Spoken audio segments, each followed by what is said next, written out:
Good evening, ladies and gentlemen. Welcome to the one and only Rumboyz Fantasy Network. It's your boy Rumboyz, Robbie. We have an action-packed show for you, ladies and gentlemen, because drafts far and wide are kicking off. If you've been on social media, all social media, as of lately, then you have definitely been seeing that Buffalo and London and different Scott Fishbowl fantasy football live drafts have begun kicking off all around the world. So, ladies and gentlemen, we have an action-packed show for you guys. We are going to be bringing you all of the SFB action. We are going to be talking about all of your favorite NFL headlines, and we are going to be bringing you all things fantasy football. But first, yo, man, I gotta shout out Shop GLD. Shop GLD. Get your GLD on me. Link is in the description. Make sure you guys go and get it. I also posted it. I also posted a link out on Threads as well. So make sure you guys, go give that joint a tap. Cop yourself a chain. Use that Rumboyz discount. Show some love. And yeah, yo, Mike, take him to the yacht. Hop out in Miami with no land, ain't got no understanding. Out of here, I'm burning, no turn me up, you can't understand. In the club, posted up, they lit up, no matter where I'm standing. Drop GLD for the Cuban link, yeah, you see it there. Might spaz out on some taller shit, no one zero tolerance. Money conversations ain't hard to relate, it's hollering. See my net, they acknowledge it, good friend, girl, where you're not. Welcome back, ladies and gentlemen. I also want to shout out our homies over at... Wait for that banner to come down so I can... Our homies over at All 22. Ladies and gentlemen, All 22. Link is in the description. Use promo code Rumboyz upon sign up. Take that 40% off the subscription price. Get exclusive analyst breakdowns, coaches film, and much, much more. Be able to set a full 53-man roster, join a league, or create a league between you and your friends. Put together a 10, 12-man league. Definitely try it out. Use our promo code. Build a full 53-man roster. Choose offensive and defensive and special teams formations. We're talking drafting punters. We're talking drafting defensive interior. We're talking drafting wide receivers, running backs, the whole enchilada, the whole 9 yards. You ever sit back and watch a football game and be like, damn, I really wish I could have gotten something off of that punter right there. This is really your chance to really immerse yourself into the game of football. Join All 22, powered by our homies over at PFF. And big ups to PFF. I appreciate you guys, on the low. You guys know, but I appreciate you just so you know. We know. Finally, I want to shout out our homies over at Champions Round. Download Champions Round. Use the link in the description. Play our Daily Dozens. Daily Dozens is a game where if you win 7 out of 12 props, you can turn a $12 entry into $2,400. That's right, ladies and gentlemen. Link is in the description. Go ahead and use the Rumboyz link. Check out Champions Round. Play Champions Round today. Check out Daily Dozens. Play Daily Dozens. Let's get into the motherfucking show. Let's go. I'm fired up. I'm pumped up, ladies and gentlemen. It's freaking officially fantasy football season. It's been fantasy football season. The NFL is a 24/7, 365 plus a leap year business. Speaking of business, we got to go ahead and handle business. Ladies and gentlemen, stepping up to the mic. Drop it like it's hot. Drop it like it's hot. Drop the mic, FF. What's good, bro? Hey, fantasy football season started when? The minute the Chiefs won the Super Bowl and the new season was upon us. Yes, let's go. Oh, you're nauseating already. Ladies and gentlemen, that was a very nauseating way to open it. That was a very Chiefs thing to do. Ladies and gentlemen, next up here on the panel, he is a member of the Rumboyz Fantasy Network. He will be live with me in person Sunday. So if you see this man out and about, buy him a drink, say what's up. Give it up for Jeff the Scout. What's up, boys? What's good, bro? Ready to do this thing? Always, man. I'm always ready to do it. Hell yeah. This man also just recently joined the Rumboyz Fantasy Network. Give it up. He's also part of the 105s with me for the Scott Fishbowl. Give it up for SC Express. What's going on, boys? Got my gear today in the mail. Got my fishbowl hat today in the mail. Pretty fired up. Hell It's yes. gonna be a great weekend starting the draft, and I'm excited to be here tonight and do a lot of talk about fantasy football. Let's go. Hell yeah. Really quick, are you live drafting? No, I'm gonna try to get one into Connecticut next year. We'll see if I can get that done. Bro, you Rumboyz now. We'll put in a good word. I didn't know if I could call myself that. If you were breaking news right there, Hey, really quick. Speaking of SFB and fantasy carriers, I just really hope that you love the Rumboyz after today. We got a really good donation out of us. We got a really good one. We got everyone within the company solid. We're all solid. Ladies and gentlemen, last but certainly not least, everyone's favorite heel. Ladies and gentlemen, give it up for TDS Taco. Rob, you should call it your favorite analyst's favorite analyst. Yeah, You were delayed on purpose. You delay us. You don't even watch rookie film. Mm-hmm. Listen. In redraft, the rookies usually don't matter. We get him in that late round. On here, you need to know everything. Mute him immediately.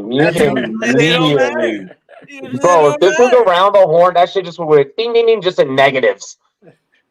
Hey, ladies and gentlemen, while he's on mute, do I get that permission? You give me the permission to mute him at any second that I choose as the background muter. I will do so, and you know it. If the second that something non-intellectual is said, please throw that motherfucker on mute. Next time I hear Knicks are good, he's getting muted. Oh God!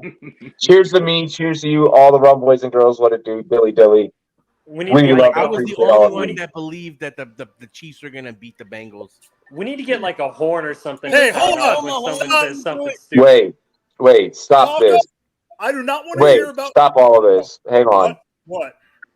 Raj, you haven't been on stream. It hasn't been a month. In bloody fucking forever. In a month in Canadian time, eh?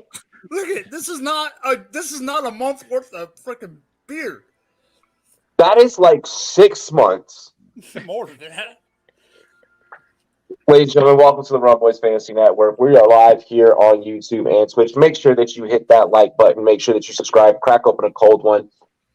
We are going to get into the very first topic of the night. I will cut you a break your next live appearance.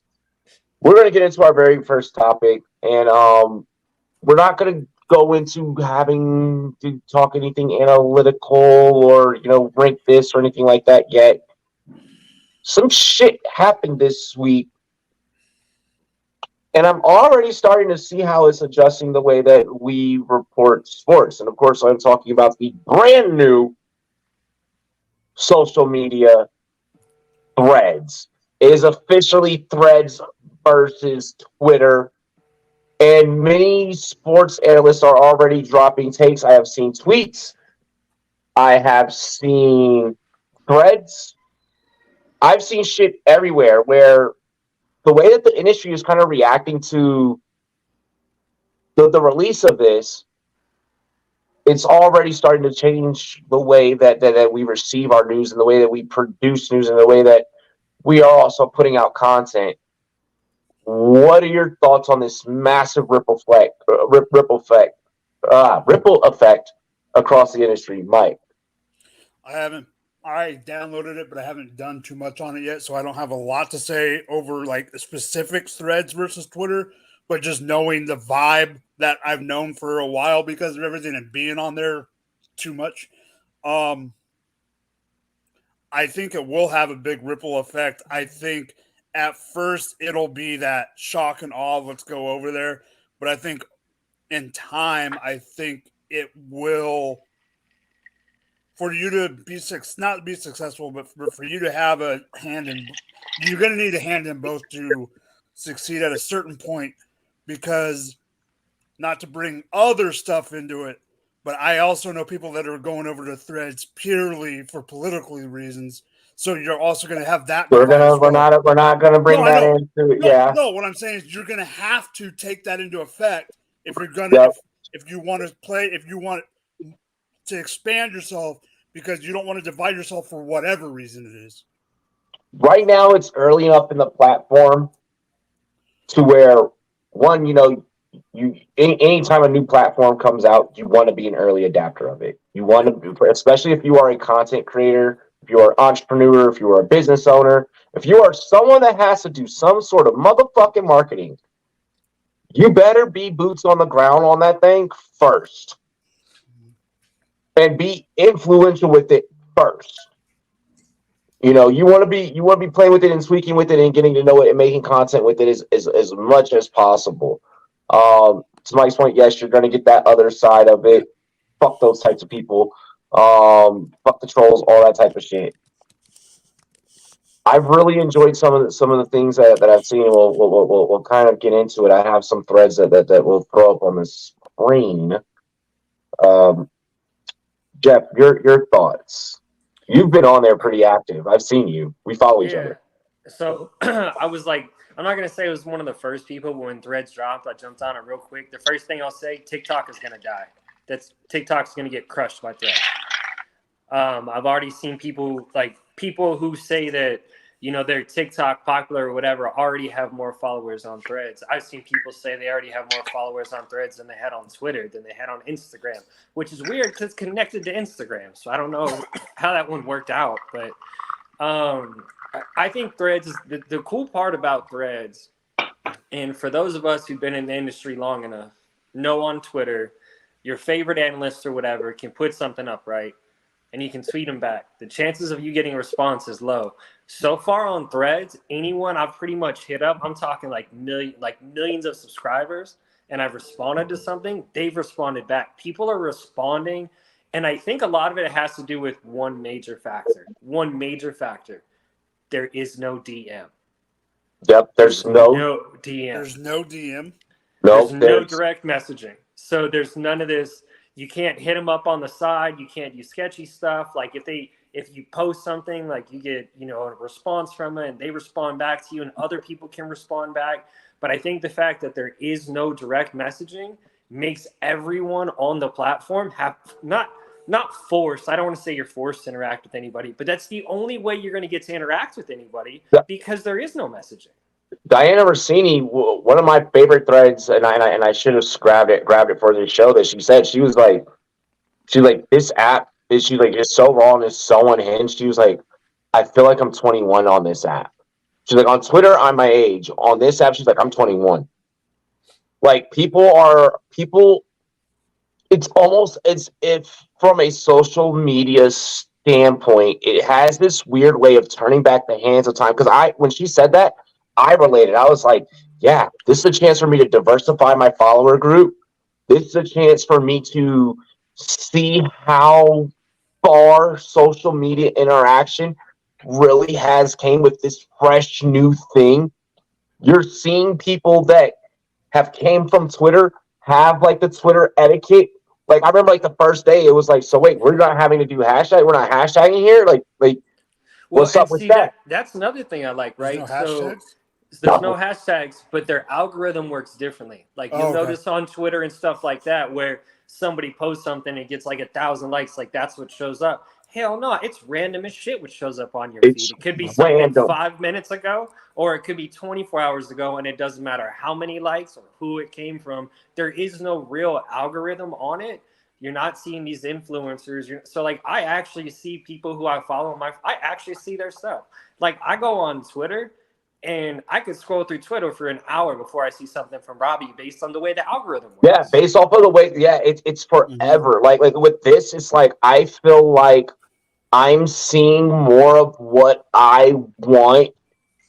I am getting a mix of different interests and different things that I want on my feed, but it's contained to where it's not like, like I'm not getting, like on TikTok, I'll get food, stand-up comedy, fantasy football, gambling. Like I'll get it all mixed into like one thing, and it's like it's just so much. It's just so much. Here it's like I'm getting my main things, my main feeds, what I need and what I want to put out. it knows me well enough from between one, my Facebook activity, two, my Instagram activity, and it's combining and it's marrying those. And it's and right now it's so fresh where like the rules and the community guidelines, it's like still be on your P's and Q's, but be unhinged. It's great. One of mine that I posted today. Make sure you guys give us a follow on Threads. It's Friday, which means it's a great day to grow Threads. Draft your March Chase 101. Block your ex and watch Rumboyz live on YouTube. Priorities, right? Like you get to got that Bengals glizzy already. you get to you get to be snappy. You get to be witty. Speaking to the topic of news, this was posted on Threads only. This was posted on Threads only. Only. DeAndre did not post this to the Gram or Twitter. Wow. I got cut on my day off. I knew Friday was my favorite movie for a reason. I had been taking that, screenshot that, cropped that, took the song Friday from the movie Friday, Ice Cube, and made a Facebook story out of it. Double the likes instantly. Wow. It's gonna change a lot, man. And I think it's also going to be. I think it's one of those things where it's gonna take some time. So they got 50 million users already when it started. Like off the jump in 24 hours, they have 50 million users on it. But everything that's new, everything is always people are going to adapt, and the app is going to adapt. And let's also remember who owns the app. Let's not be stupid here. So. We're going to see whether or not they let this app fly because people are enjoying it and, they can, and, kind of to Mike's thing, they can be themselves and say whatever they want politically correctly or incorrectly where they can't do other places. I think it's going to draw a lot of people in. Yeah, go ahead. That's more what I meant by mine is you're going to have whatever they allow to. Yeah. Griffin Carey says, should I move AJ Brown for Devontae Smith in a 2024 late first? Yeah. Yes. It's worth it. You're gonna get the same basically output between the two. It's the addition of the pick. The addition of the pick just makes it too rich to pass up. And I know a lot of us don't watch a ton of film, but those of us who do watch film, that 2024 class, let me tell you, it's coming. If you don't have 2024 picks yet, you better go out and go get it because it's coming. That class is coming. No, definitely, yeah. Go ahead and do that. At the wide receiver, you're gonna get great payoff. Then when you're investing in your future with the pick, have an even quarterback next year. There's multiple solid quarterbacks coming out next year. Look, maybe one of the best running backs that come out of college football that we've seen since maybe Ezekiel Elliott and Travion Henderson.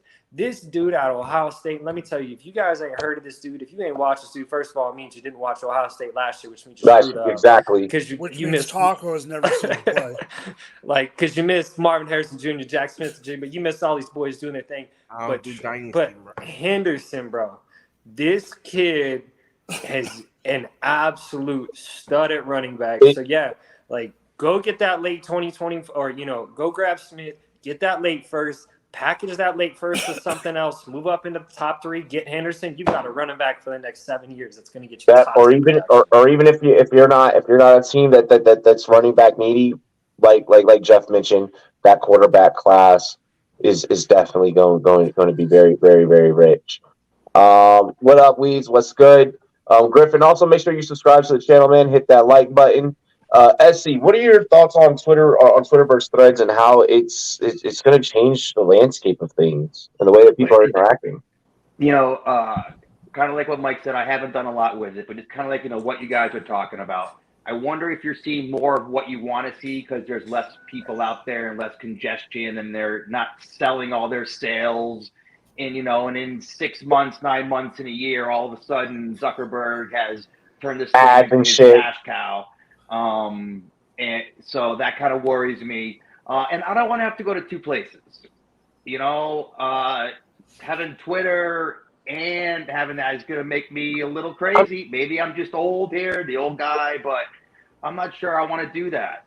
I mean, but the way that from a business standpoint, the way that this was done and just the way that it was kind of like dropped on everyone, and then the way that everyone kind of latched onto it, you take into account the whole, hey, let's meet up in the octagon shit, and then you just drop like practically the same, you swagger jack the same freaking app, you tweak a couple of different things, but you swagger jack fucking Twitter after Elon spent billions on it, like. Well, let's talk about the one point you just made for a second. Let's talk about having to be on two apps.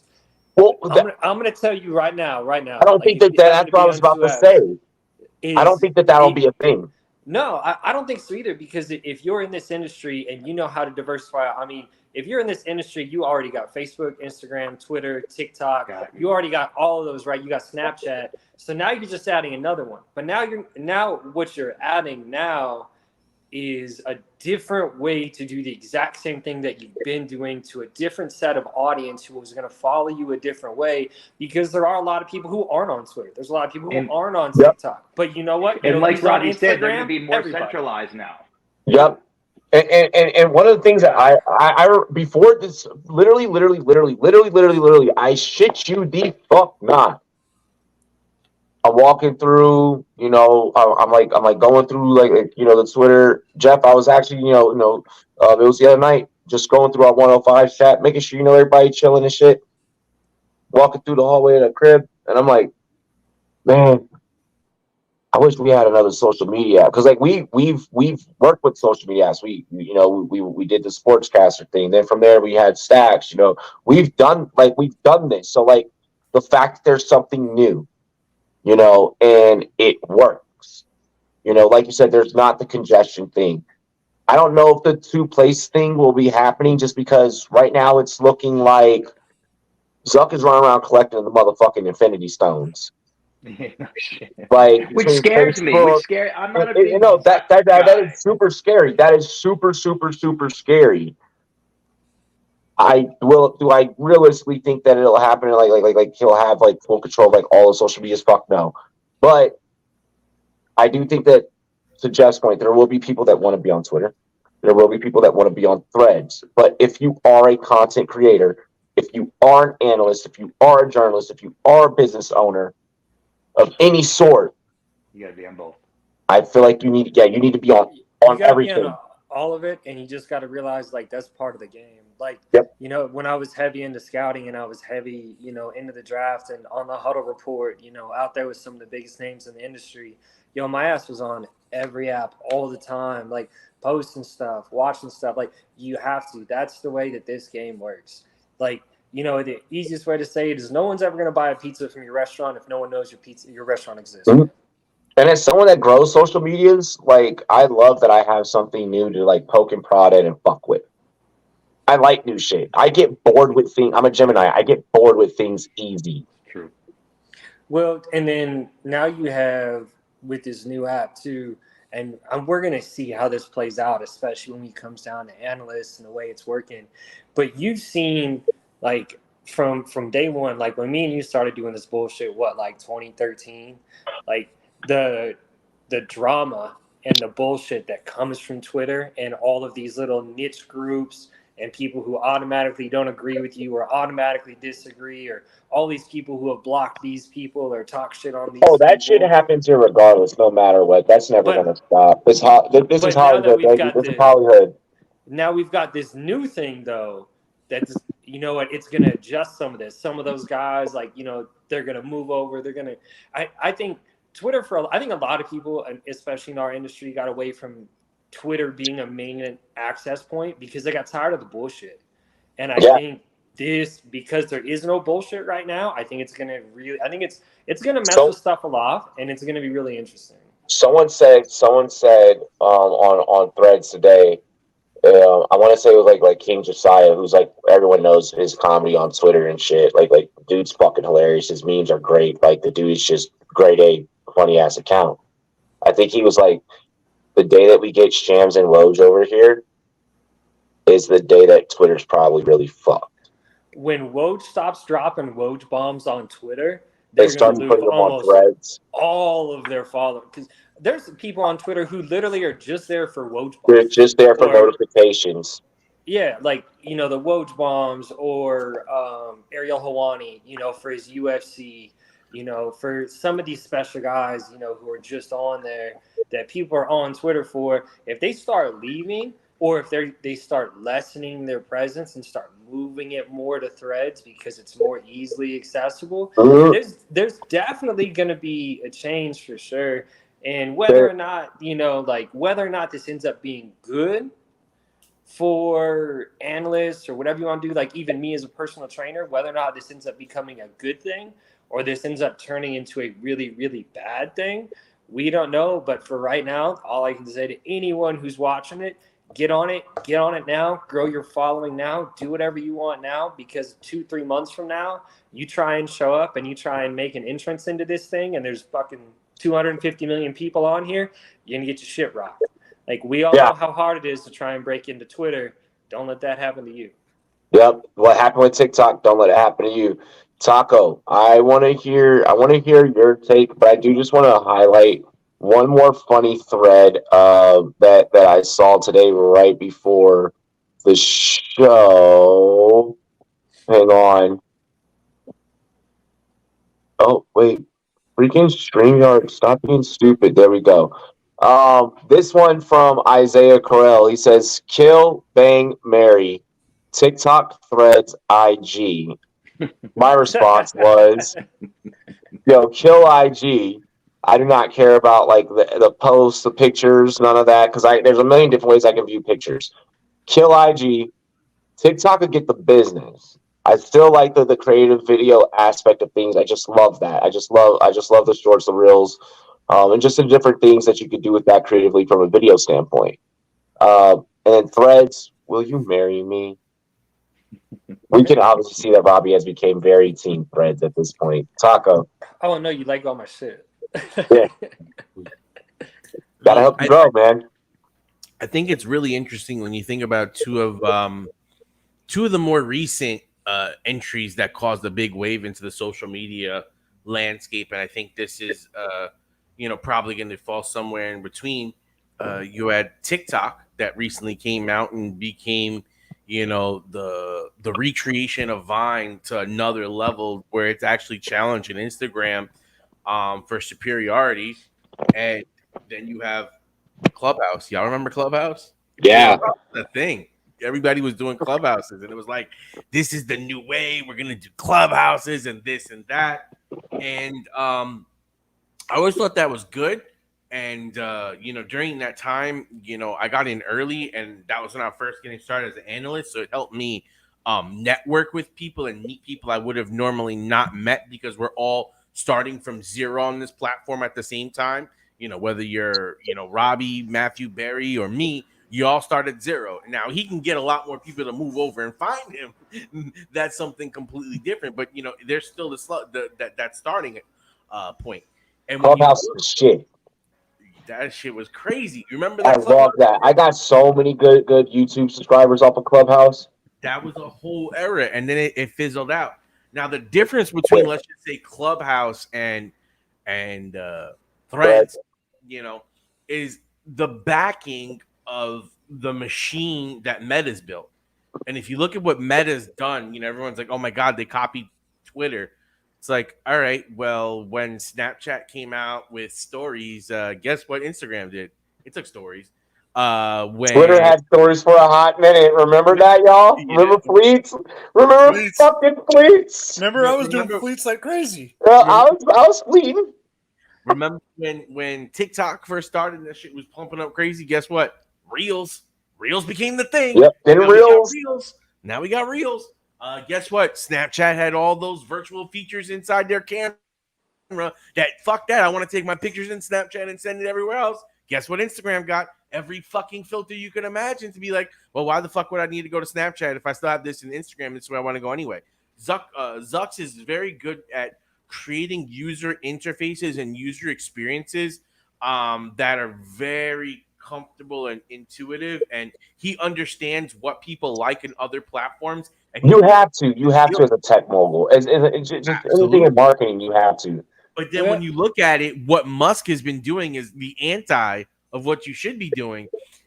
Look at what just happened this weekend. And when you look at the timing of this thing, it was perfect. Last weekend, we were looking at limits on tweets. You only can see 600 tweets unless you're a paid subscriber. Guess what? Guess what Zucks does? He says, guess what? Now it's time to finally launch this bad boy. It's no cost. You can bring over your audience from Instagram, so you don't have to start from the bottom. You know, you're gonna get this new platform. Everybody knows when you start off a new platform, what's the number one thing that it's gonna do? It's gonna give you organic reach because there's not that many people there. You're not competing with as many people. And as the platform begins to saturate, that's when you're gonna see the organic pullback. One of the other things is as the platform saturates, that's when their ad product on it is going to start to come up, and that's why the organic pulls back. And when you think about it from the business standpoint, Meta already has so much data that they're going to be selling these ads to their existing customers on Facebook and Instagram that are already using their platforms and just get so they don't have to put it on the other one. Yeah, because what's happened, the biggest thing with Twitter is that it's not become very advertising friendly because it's so controversial and becomes so like I want to say polarizing, like you're either one way or the other. And to what Mike was saying, yes, a lot of people are going to start feeling like that. But as a content creator and as a marketer, you know, the only way you can operate in today's market is having an omni-channel approach. And in most cases, you could repurpose your existing content without doing much to it. Especially with, you know, if you're doing a tweet, you just copy the same thing and just put it on. I've been loving it. I have repackaged so much content today. And the difference is you're going to get a lot more organic because, I mean, the whole algorithm that this guy's working right now on Twitter is kind of fakakta. And for most people, we don't want to be spending money for that initial organic kind of content. Yep, I want organic reach, and I just wanted to just the way that Threads is feeling right now. This is the way it should be. Threads is starting to feel like how Instagram first felt when it first came out. Yeah, like you're getting that because I see some pictures in there. I see some stuff.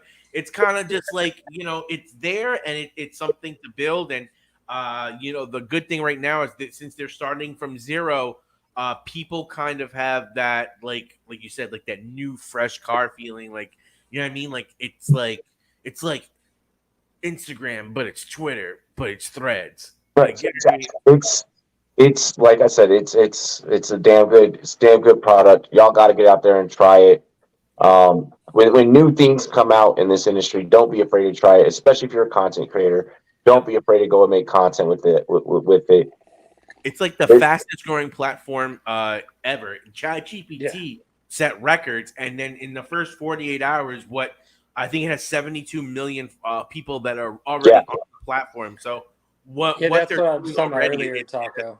Like I don't think that it's far off to assume that by the end of the year they could be at 200 million users. I think they'll surpass 200 million users by the end of the summer. I think. What are the Twitter users? I think people are just going to become so drawn to it. Like it's because it's everything everyone's ever asked for. I want Instagram and I want Twitter at one place at one time. Yeah. Yep. And they got it. He gave it to them. Now, whether or not, like I said, whether or not it stays that way, whatever. But I mean, we literally just got the app that 90% of us have wanted pretty much since Instagram and Twitter like first became a thing. Like, I want these two things to be a thing. Like, I want this. You know what this is like? happen. If y'all seen Pineapple Express, this is like if Instagram I was thinking that had a baby. And that baby met with TikTok and had a baby, and that's the platform we all want. Because now you're also able to consolidate your followers too. It's like, you know, hey, not only can I diversify my portfolio, but I can still consolidate it at the same time. Remember this, y'all. Never build your audience only on the platform. Get that email, build your email list. You have control over that. That has the most value over anything. At the end of the day, it's nice to have followers on social media, but if they are controlled and owned by that algorithm, you can have your own followers on Instagram and only 1% is going to see it. And people are going to be like, fuck, why am I not getting that much reach? Well, because you're playing a game on Instagram. You need to get these people in your email list, and then you need to be able to email them. Aiden, we'll kind of touch on that later because we got some other topics that we want to get into. really quick though, I mean, at a plus 200 buy, that's not a bad buy. I think that Moreno got heart. Moreno got heart, and when you're stepping into an octagon and you got that heart, it's hard to beat. I don't think that Moreno's quite ready to let go of that belt yet. It's going to be a knockout, drag out fight. It's going to be sloppy. It's going to be dirty. It's going to be nasty. Y'all remember when Figueiredo beat him and he was coming back? Oh, why you going to try to go? Moreno ain't got no shot. Guess what? Moreno got it done. You know what I mean? Yeah. Like you said, like you've seen the replacements. This is like when Gene Hackman talking to Keanu. You know what I mean? You got to have heart. Miles and miles of heart. And that's what this kid got. Yep. Mike, you want to get into your topic? You want to do it now? Yeah, let's do it now. Ooh, right. Blind box, baby. We're shooting blanks. Shooting in the So dark. here's the thing: you got to think fast because you don't know people deep on rosters, and you're first. Let's go, baby. NFC North and AFC North, one deep sleeper, not no starting tight end. I don't care who he is, Taco. Jahani Dotson. One from the. I said the AFC and the NFC North. That was the one time thing that I ever did that. That's what Robbie fucking said. He was a sleeper. You do every time. I do not. Do it every time. You literally do it every time. The floor is yours. So we're doing the North. AFC North, and NFC. North. You get one North. Okay. Interesting. I just need a couple minutes or a couple seconds to gather myself here. Oh, wow. I mean, what are we considering deep here? Like, let's see your knowledge. Okay, for the Bengals, as of right now, based on the information that I know, I'm Don't like you dare say T. Higgins. No, the backup running back that they drafted, he's the rookie. I forgot his name. Yeah, Chris Brown. Based on their roster construction and with Mixon having the legal issues, I think that he's probably, based on what we know right now, I mean, they can sign Zeke, they can go out and get to him. Based on what we know right now, God forbid Mixon has some issues. This guy's in line for a large workload. And considering how late he's going and that kind of a volume upside at a volatile position like running back where an ankle or a concussion, especially with a guy like Mixon who's injury prone and dealing with legal issues and is known to fly off the handle, and this is a good offense, yeah, I'll take a fly on him. Although I do think the Bengals might sign a veteran running back in the offseason, you know, but as of right today, that's a guy that I'm liking that's pretty late that I think is pretty good. And was that deep enough for you, Mike? Like, did you feel it? You still have to do the NFC. Okay. I gotta still do the NFC. I understand what you're saying to me, but I just give me a second to gather my. What school did he go to? What school? The question is: he still in school or is he in the NFL? What school did he go to? If you are an analyst, I want to know what college you went to. So, question: why does his college matter in the NFL? Because like in college, it matters. Like if I was on College Game Day, I fucking believe you. It matters. This is NFL, bitch. Film. This is NFL, bitch. Just say that you don't know. What happened? Just say that you don't know. I want to know why it matters first. Because you went to Illinois. You should know. Those are things that you know, or you should either be able to quickly pull up. Or either just humbly say that you don't know. I have no problem saying I don't know something. Anyways, the North. Who do you have? So, and now here's where we have to preface the definition of what we call a sleeper, because the guy I'm going to mention is known, but when you think about where he's going to be drafted and the value that you're going to get out of him, it could technically be considered a sleeper. It's based off of I'm going to say Jordan Love. I'm kind of intrigued at where you're getting Jordan Love based on that opportunity. I feel like that's super fair. That's super fair. No, that's definitely fucking super fair. Like I know, he's shown in that little flash that he showed last year. I was like, okay, if I'm drafting a QB2 in a redraft where if he sucks, I can throw him away, but I can hold him for the first couple of games and see if he gets hot or if someone gets hurt and I might need him. I am very interested in taking him. He has a couple of weapons. They drafted some more weapons this year. Last year they were Watson. I heard Dubs is starting to look, like he's starting to take a next step. They have some running backs. I think he's going to run the ball enough to give him enough kind of like floor that he could be like I would say a QB, 1.5 on up to like a 1, like maybe like top 15, top 18, and up to like a top like 8, top 5. That's kind of like his range that I think of outcomes. That's a fucking wide range of outcomes. He could be a quarterback anywhere from 1 to 32. No. Bro, that's basically what you say. You're like, well, maybe 1.5. Okay, so well, you would I say mean, like 8 to like 15. He's in that range. When we rank on tiers, he's ranking him between tier 2 and tier 7. yeah, that's what I'm saying. I'm like, fuck. All right, so like tier 3 and tier 6. There we go. Kind of be better, right? But that's kind of a guy that I'm very interested in that I think might be a deep sleeper. So that's 2 off the top of the head. Hey, I'll go next, Mike. I got him. Go SC. We'll go. Yeah, SC. Yeah, it's SC next. Yeah. Oh no, Jeff, go ahead, man. All right, I'll run it because I've already got my 2. I'm going wide receiver, both sides. First one is DPJ, Donovan Peoples-Jones. Like, love that. I like this. I mean, there's a lot of stuff that happened in Cleveland. This team is changing around. This kid has a ton of talent.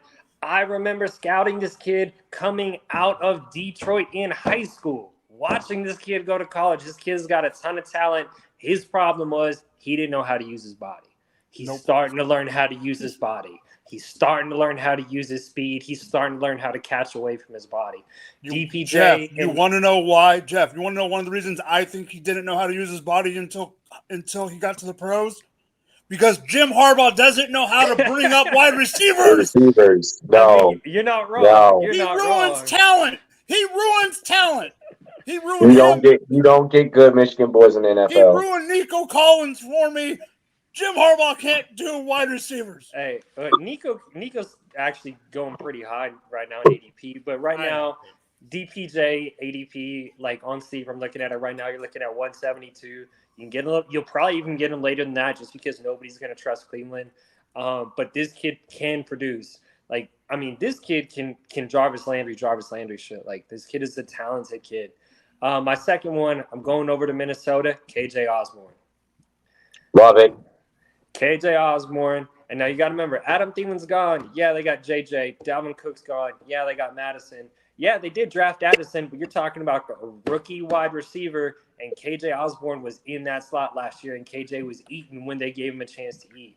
This boy can eat, and if you really think they're going to trust Addison like 100% of the time, you're mine. Excuse me, sorry.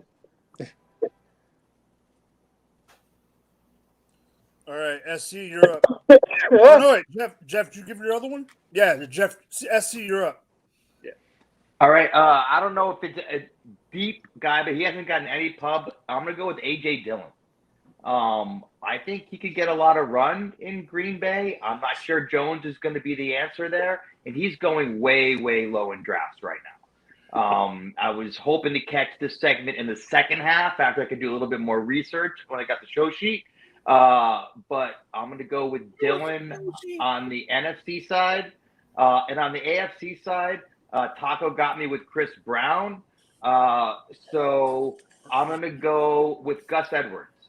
I think Gus could get a lot of playing time there as well. I'm not sold on that running back situation. So you can get Gus for a big, big discount right now. And I like Edwards in that role. All right, so Robbie knows how I like to go on this one, and Jeff, being the scout, he'll appreciate these as well, because I'm going more dynasty on this one. Make it sloppy. I'm going to double down on on AJ Dillon, because I'm going deeper, and I'm going Lou Nickel, running back for Green Bay out of Central Michigan, and I think that he could one injury away or one situation away from being the number 2, no matter if it's Jones or Dillon. He could be a depth piece. Like, they can spell either one if they have to.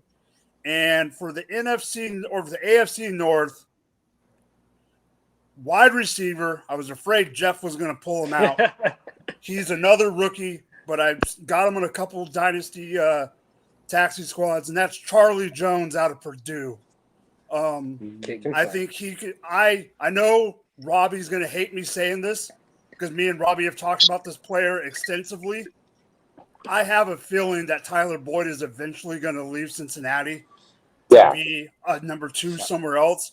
And when when that happens, Charlie Jones is going to take the slot. And then I'm not saying he's going to do a lot this year, but I'm pushing him on all my taxis if I can get him. Well, I mean, even if he doesn't push Boyd for 3, we've seen Cincinnati come out with 4 wide a lot. Oh, yeah. Like, Joe Burrow's going to whip this ball. Blake look at Owen. the running back room right now. Blake Yeah, Owen. exactly. I was going to say that, the running back room. Good call, Rob. Good call, Rob. With me having the last take, this one is like super, super interesting because there's so much talent that I can talk about. But something really awesome, like a freaking off-season holiday, motherfuckers, just took place, and that's no other than Tight End U weekend. Don't say it. I will. I'm jumping on the top. I'm going to be on Taco side if you mention somebody. So the first one that I'm mentioning, I think that this offense can go 2 tight end set. I think that you can late stack these 2 together and it be a-okay. We have never, ever in any fantasy football segment brought this tight end up. Come on. I gotta give it up for Isaiah Likely. I gotta give it up. For Isaiah Likely. My man Good call. I really do think that there is an opportunity with the weapons presented to where Baltimore can run more jumbo sets. With the backfield they have, the running abilities of Lamar, and then also, J.K. Dobbins. Of course, now you're not able to hand the ball off in the front of the quarterback anymore this year in the NFL with the new rule change. But I do think that running game will still be equally as explosive, despite having that option available to them.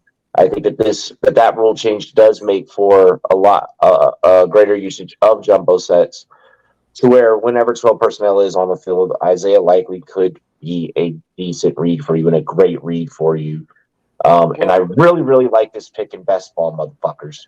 I also think you got to remember Likely, too, coming out of college is a lot like Njoku. This guy was an athletic freak. He was an athletic talent who didn't know how to use his body, and he's learning how to use it under one of the best tight ends in football, and Mark Andrews. Like, Isaiah Likely is a phenomenal pick, especially in best ball. And if you want to go deep and you want to go double stack, this is going to be a totally different offense. Like, I don't think there's a wrong answer here. Like, if you ask me to pick who the number 1 wide receiver, number 1 running back is going to be, there isn't a right answer. But Likely, that's a solid deep sleeper pick. And there might even be times where Likely actually gets, 2 touchdowns back to back. Like, he's got that type of frame. He's got that type of body style. He's going to get that type of coverage too. He's going to be one-on-one all the time. Yep, all the time, all the time. Mars set the blow. And the offense has to eventually. I mean, maybe not this year, but they eventually have to figure out. As Andrews gets older, different options at that position. There's no better way than working in 12 personnel and solely working in the other guy. Pause. With that being said and stated, the North is difficult because the North is super heavy in terms of talent. It's really fucking loaded with talent at all positions. Roshan, give me Roshan. Yeah. All right. Give me Roshan Johnson there in Chicago. Can't believe I'm saying something fucking positive about the Bears. Hey, Um, it's got to be done once in a while. I mean, yeah, I put DJ Moore on the cover for a reason. no, all good, all good. No, give me Roshan. Someone's gonna have to help Khalil Herbert out there. Someone's gonna have to. If Herbert's gonna be taking the Montgomery role, then expect Johnson to take the Herbert role. If it's reversed, vice versa, then either way, I think that this backfield can be fantasy relevant for you. I feel like it's a backfield that presents you with a one of the other option. If you have your eyes set on one, and you get sniped with the one that you have your eyes originally set on, it is a-okay in the draft room to just go ahead and simply pick the other. You will end up profitable more than likely, more times than not. I feel with just the whole running game, with the way that backfield is going to work with Fields underneath center. So yeah, we have time for another quick one. What's up, Taco? One quick. So I was gonna say originally Elijah Moore, but wasn't sure he was deep enough. Hell I no. was going to say Elijah Moore, but there's a million fucking Elijah Moore takes out there. That's He's what a I number thought. two That's on why I a backed team. off. Yeah. I backed off on that one. I don't feel like we don't know if he's going to be the number two. We assume. Yes. But that's still not deep enough. No, I wasn't talking like- about people that would start on your team on an every week basis. All right, here's what I'll say about Elijah Moore. He won't be on my team. Or if he is on my team, he's someone that like directly after the draft in redraft formats I'm trading for. Obviously, you can't do that in SFB or. I'm still talking like start 10. If you have 3 wide receivers and 2 flex, he's starting. Again, you're I starting. He could be my third. Double check. That's what I'm saying. I'll take him as a 3. I went deeper. You did. I give you credit. I thought about it. You didn't know what school you went to, but I give you credit. I feel like Elijah Moore could have gone either way on that one. My number one goal was to make sure when I put it in, Mike didn't say, "Is it in yet?" It's not deep enough. So I made sure I went deep. Well, I don't think you can call Elijah Moore a sleeper just for the whole fact that the way he left the Jets, the way it went down, like you know that, like you can't call Elijah Moore a sleeper because like everyone knows who he is. Are you drafting Elijah Moore, Robbie? I you can't say. Are you drafting Elijah Moore? You can't answer my motherfucking question. Dodson's not a sleeper. I told you what Dodson last week wasn't a sleeper. So if Dodson's not a sleeper, Elijah can't be. I'll give you that on Dodson. Are you drafting Elijah Moore? Yes, I have. I'm targeting him in a week. Okay. All right. Are you stacking him? I draft Donovan People-Jones over Moore. Yeah, I would probably draft Donovan People-Jones over Moore. I'm gonna be honest. I'm gonna keep that real. I would take the Watson Moore stack if it falls to me in SFB. Listen, Moore might be top 24 wide receiver. Oh, they're gassing up. They're gassing him up. They're gassing him the fuck up. He's gonna get the first downs on the short throws. He might be a fucking monster. Oh, he's got to be huge here. I love. I'll say this. I'll have him on. I'll have him on a couple of best ball rosters for damn sure. In best ball, I'll have him on a couple of rosters. I don't know if I'm risking that in redraft. I do have him on a dynasty. I got him already. I do too. I love it. Love him on the dynasty. Yeah, dynasty. Yeah, dynasty. I let weird shit fly because it's dynasty. He's just consistent. Fuck dynasty. Well, not fuck dynasty, but like y'all are weird. Sorry, hold on.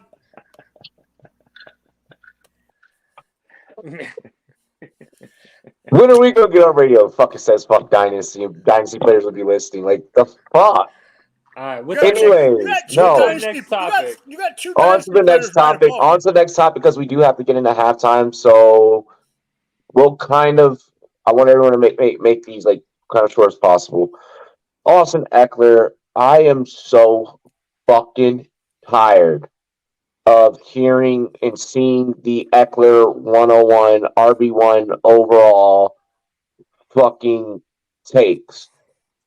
it's a really big thing with the RB heavy community. But I'm even starting to see like zero RB truthers be like, well, if I were to go RB heavy, that's the first motherfucker I'm grabbing. I have full fucking faith in the Chargers offense. I think that with Kellen Moore, they're going to go a lot more vertical. So I don't know if I'm fucking drafting Austin Eckler this year as my first background. I would. Big Chubb sounds like RB1 to me.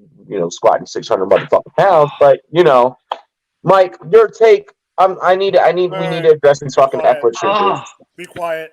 And we Ready? love Eckler. Hold on, Eckler, we do love you, by the way. No, Go but ahead. here's the thing. Robbie knows when I get really close to the monitor, I mean fucking business. So I'm doing it nice and getting close to the monitor because this one pisses me off. Okay? You brought up one point, that's Kellen Moore as the offensive coordinator. And yes, Taco, I will remove your ass. Taco. Okay? Wait, I want to. Oh no, because we want to hear Taco's take on this later on. Because he's probably No, gonna we say some will. dumb I'm shit. just saying, if he keeps mocking me down there, I will remove his ass. Okay. Austin Eckler proved me wrong last year when I said he was going to stink. I didn't say he was going to stink, but I said he was not going to finish out of the top in the 5. I have that published. It's out there in the YouTube universe that I said he was not going to be a top 5 wide receiver. I bit the bullet on that one. Okay? We all eat crow. Yeah. But here's the He's thing. a running back. Here's the damn thing. He ain't going to be the number 1 or the number 2 this year. The people with this hype train, because I have seen it too, are missing out that there are other people coming up. There is a certain rookie has the ability to be a number 1 if he gets the goddamn volume. Austin Eckler is going to get the volume, but like you said, Kellen Moore is going to bring the ball downfield. Yeah. Austin Eckler is not the problem. You got the talent. Yes, you brought in Quentin Johnson, who body catch. That's a whole nother story. But the other thing is Kellen Moore is going to want to prove that he can run his type of offense and not have to worry about Dallas. The whole thing about Dallas, that it was this or was that and all that. I'm telling you right now. There's a chip on his shoulder. Moore. Yeah, because of Kellen Moore. Who has futures pulled up? What's Herbert's MVP odds? Because of Kellen Moore, you could make a case for whatever Herbert is on DraftKings. You could make a case for putting money down on that. You could make it because of Kellen Moore. I could see. I have personally Joe Burrow being MVP, but you could see. Of course you do. Yeah. I mean, shout to the homies over at Player Profiler. They agree with me as well. But you could go wheels up on Herbert. Herbert's plus 1,300. Go wheels up on that with Kellen Moore as OC. I'm in. Burrow's for a couple bucks. Burrow's plus 750. And Herbert's at plus 1,300. And I'll take this one. Trevor Lawrence at 1,400. Those are some sexy odds. Those odds are sex. We'll talk about odds later. Okay. What are your thoughts? What are your thoughts on the whole Eckler thing? I mean, this fucking take is everywhere. You're up, Joe. I'm tired of it. Well, so for me, I think Austin Eckler is this whole 101 or running back number 1 thing. I don't like it. I don't like it for a couple reasons. For one, he got used to shit out of last year. 2, they clearly want to throw the ball with Kellen Moore. They drafted Quentin Johnson.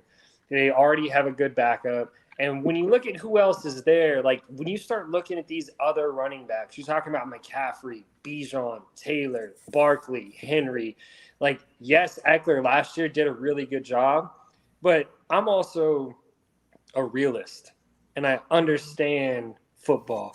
Let me tell you what every team in that division has. A good front 7. What do none of them have? A good secondary outside of Denver. They're going to throw that ball every time they play the Chiefs. That ball is going down. Every time they play the Raiders, that's 350 yards. There's 2 games. You're talking about 4 games, probably 4 games where Herbert's going to go over 400 yards in his own division. That's 4. Like, I don't know how long your fantasy season is, but if you're telling me that your 101 got you 5 points 4 weeks out of or 4 games, Yo, I'd be fucking pissed. like, you know what I'm saying? Like, And then you put money on him to fucking be RB1. Like, come on, bro. Like, get the fuck out of here, man. Like, no. that doesn't mean now I don't go around. I'm not no Bijan Robinson truth or anything like that, but I would have a lot more faith taking Bijan 101 than I would Austin Eckler. That was my for point. If I'm weighing the features right now on who RB1 is gonna be, I'm damn sure fucking ain't Austin Eckler right now. No, I mean, no. There's Look at Jeff. Like, oh, what's up, bro? What's up, SC? Dude, what do you mean? Who else? First of all, there's no one else in that backfield. So there's no one that we're discussing here in that backfield who's going to take touches from him. And then you put in his receptions, okay, and you put in the focal point of that offense. Other than CMC, maybe CMC is the running back one. But other than that, how is it not Eckler? And my favorite thing, he's fantasy aware. He plays fantasy football. He is fantasy aware. He loves this. He tells you to draft him. I don't know how he's not the fantasy one that you guys are so down on. I don't see him be fantasy 101. There's no way you can honestly like look me dead in the camera and tell me that Josh Kelly is not going to take away touches from Austin Eckler. Like, I think Kelly gets used a lot more this year. Joshua Kelly, you're talking about a kid that they got this homegrown. Like this kid was right next door. This kid's got some skill to him. And if you think Austin Eckler is going to pull it off twice, no. I'll believe it when I see it. Even as a UCLA fan and a Kansas City Chiefs fan, I hate to say that this one is on the UCLA side. He is going to play more than he did last year. Jeff is right. No, I don't know. They rely on him. I think it's like after his restructure, it might even be a contract year for him. I don't know. So if he's not the number one with his receptions and his yardage, I don't know who else gets the combination of both. I don't know who else other than CMC is even in the conversation. Taylor Robinson. Yeah, I think. Bijan could very well be ran into the ground. Like Tony. If Josh Jacobs sticks with the Raiders, then Josh Jacobs. Fuck anywhere that Josh Jacobs goes. Period. No, the one that's going to get run to the ground in a good way is Robbie's favorite running back. I don't see it. Come on, Taco. Help me out, Taco. King 22. Papers. Derrick Henry. Obviously. Derrick is going to get run to the ground. What are you playing? Fucking 1995 standard fucking football with no catches? Mister, I'm just going to fucking run all fucking day. Austin Eckler is the biggest fucking. Look at the other backs that can also fucking catch. His catching upside is like look at the other backs that can fucking catch. Talking about every. But could get more rushing attempts. There is only a conversation between him. Look at the other backs that can catch. Hey, I am in a league that is not PPR. So yes, I do care about Derrick fucking Henry. Thank you very much. Of course you do. Tony Pollard and Austin Eckler can put up the exact same numbers. If you're telling me Tony Pollard can't do what Austin Eckler is a certified beast that's We're done not it. Saying he's not going to be number one. And when you Austin Eckler's not going to be number one. The number one. No, I don't agree. That's the question. Answer the question on the show sheet. Listen. Never mind. Taco just agreed with the three of us. Whoa. But y'all are talking about everyone else over him like he is not the clear-cut either one or two running back. You just said he's not. Now you're saying the one of everything of drafts? Because I take Justin Jefferson over. No, we said the whole thing, the whole conversation. Yeah. Robbie, give the toast. I got the music videos. The number one running back, like you said, it's either McCaffrey or Eckler. And this year, I could definitely agree with taking Eckler over McCaffrey because there's less questions about workload. You believe that Eckler is going to get the largest workload out of any running back in the league. He's going to get the most targets out of any running back in the league. He's going to get probably a top 10 to top 15 carries of running backs in the league. that volume right there with that receiving core, with that receiving core, with that receiving core, with being the number receiving core. Yes, he's one of the receiving core, Bobby. He's above the rookie. He's above the rookie. This is a new fucking offense. This isn't last year's fucking offense, bro. This is Kellen fucking Moore, bro. Hey, This is Kellen fucking Moore. This is Taco, Austin I will Eckler. bet you $20 All of right a sudden now, they're Taco. gonna, so he's not what the top 10 in OC's gonna touches. do? OC's gonna come in and say, "I'm so great. I'm gonna take my best weapon and not use him because I'm so good." His best weapon isn't Yes. Austin Eckler. His take best what your weapon team is does Justin best Herbert to and throw you the ball use it. downfield. His best weapon is this fucking quarterback. Yeah. And His then, best okay, weapon is let's not just say Eckler. I have a Eckler's the defense that best. has a bad secondary. Guess what? I'm gonna do things to help my secondary, which could open up the running game. SC, But you these would rather guys have ain't dumb. Eckler It's than not Herbert? one-dimensional here. I think Eckler is what makes that offense go. Hey, Beard! Australia is agreeing with us. Our viewers in fucking Australia are agreeing with us. What's You good, expect Beard? the rookie to come in without being seen and having Hit me up, Beard. Let's get into halftime. We have a whole nother half of the show. We have beat this topic to death. Gentlemen, I love you. I appreciate you. We will see you guys on the other half of the show. Don't fucking leave. Like, you can still leave this playing in the background, guys, while halftime is playing. Check out the damn music videos. Check out the commercials. We'll be back in about like 7 minutes. Cheers to me. Cheers to you, all the Rumboyz and girls. What it do? Dilly. Arr. Cheers, everybody. y'all!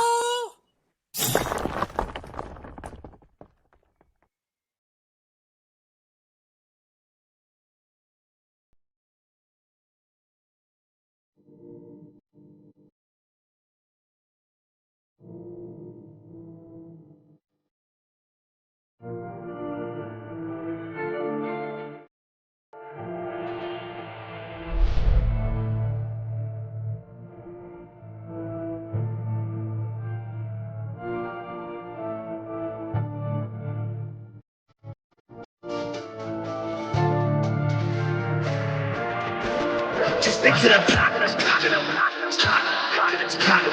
stick to the plot. They stick to the plot. They stick to the screen. Sometimes you get what you get, so don't try to go and just shit. Just stick to the plot. They stick to the plot. They stick to the plot. They stick to the screen. Sometimes you get what you get, so don't try to do it just shit. See, it's kinda funny. You stick to the road to the riches and hope you don't crash like some dummy. To get to this money, you cut every piece of the pie to find out you sliced into an onion. Now let's change the subject. These niggas who think they got something, but actually they end up with nothing. It's getting disgusting. I'm tired of the fucking assumptions. I'm about to blow up like a ruckus. So stick to the plan. When you lose it, gotta get it again. Keep it moving, never stick in the sand. Even when tired, like Michelin Man, shit, I know I'm the man, so I don't give a damn about opinions. I'm racking up millions, you stacking up pennies. She throwing it back in the back of the venue. Now we taking off in her man and his feelings. Now back to the business.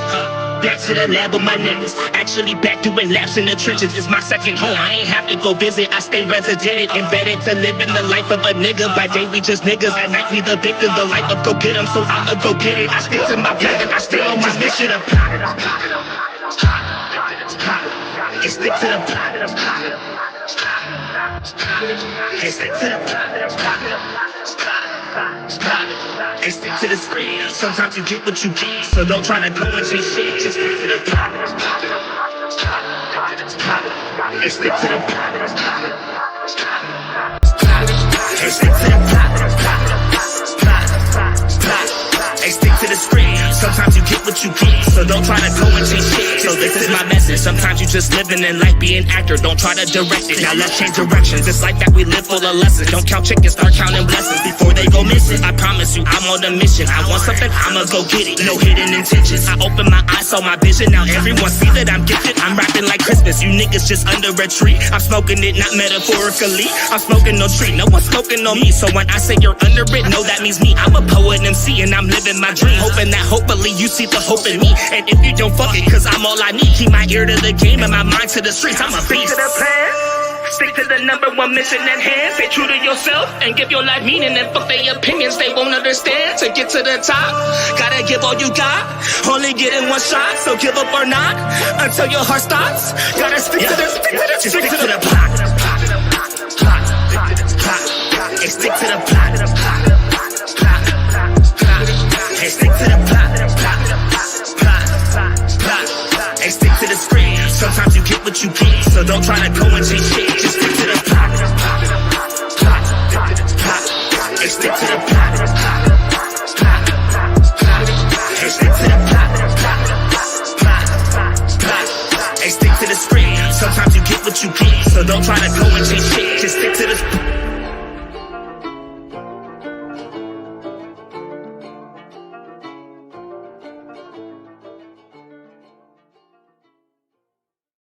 Hop out in Miami with no land, ain't got no understanding. Out of here, I'm burning, or turn me up, you can't understand. In the club, posted up, they lit up, no matter where I'm standing. Shots to your D for the Cuban link, yeah, you see it there. Might spaz out on some taller shit, don't want zero tolerance. Money conversations ain't hard to relate, it's hollering. See my net, they acknowledge it, good friend, girl, where you're not.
I don't hear you, Robbie.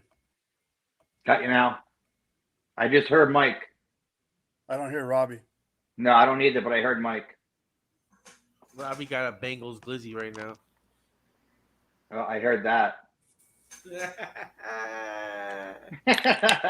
Taco, you in Long Island? Yes, sir. I'm in Connecticut on the shore. I can take a jet ski over to you. Ah, how could you tell us from Long Island? Somebody mentioned it earlier. Yeah. I mentioned it. They said that's why you're late. Yeah, that's right. They said that's why you're late. So yeah, I'm in East Lawn, Connecticut, right next to New London. Oh, okay. So you're not far from the ferry.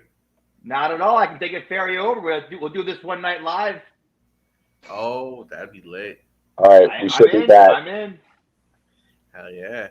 We should be back. I can hear you. Why the fuck are you two still off camera? I'm coming right now. That's what she said. Anyways, Mike, that beer's gonna put mine to shame soon. Says the beer. This has got to go before it's going sooner than later. Dude, I couldn't grow that. At first, I looked at Robbie like, "What the?" And then I looked at it. So I was like, we're Elon Musk versus Mark Zuckerberg MMA match, Twitter versus Threads. Bro, go back and watch the beginning segment. We talked all about it. That was the opening of the show. We kind of went deep there. I feel like everyone had some really eloquent takes, to be honest.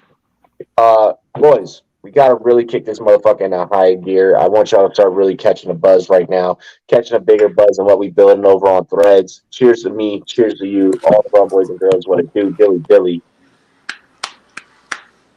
Pour a freshie. Yep, I had to crack one open. I'm probably gonna go out tonight. I think I'm gonna go be ratchet. No, I have to pack for the live draft tomorrow or Sunday. I would love to be in Denver with you guys, man. Oh my god. But Denver, if you guys have not, so really quick ad moment, but not an ad, because I'm not paid to say it, but y'all know what I mean. If you have not already, donate to fantasycares.org. Literally, you can just go to their Twitter profile, go to Fantasy Cares, go to search them on Twitter, click the link in their bio, drop your motherfucking donation. Even if you're not playing, donate for a good cause. If you're part of this community, donate to a good cause. We're going to be lit down in Denver. Jeff's going to be with me. My homie Vic's going to be with me. I believe my homie Angel's coming with me. Me and my homie Jordan, we're heading down tomorrow night or tomorrow afternoon. We're heading down tomorrow afternoon. And it's just going to be ratchetness. Who the fuck is typing?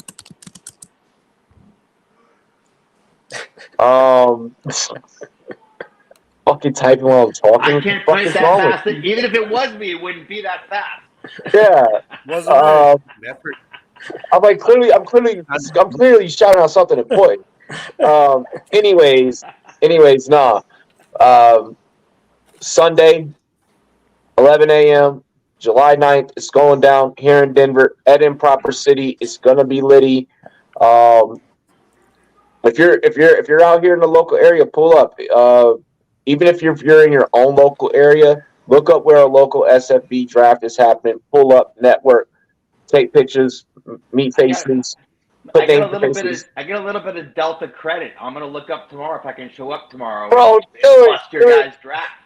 Do it. I know people that have been doing it. I know someone that is flying out. I know a lot of people that are flying out to our draft.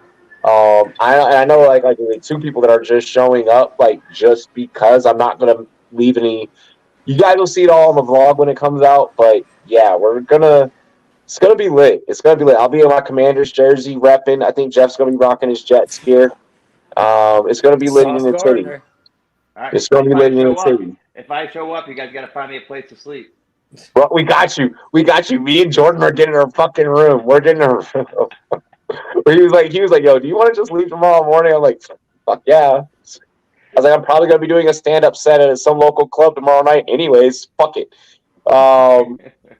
Let's get into the next topic here, though. For real, though, attend your local Scott Fishbowl fantasy live drafts. I want to get into this next topic. Let's talk, being that we already are talking about SFB do's and don'ts. They don't have to be specific, like draft player related or anything like that.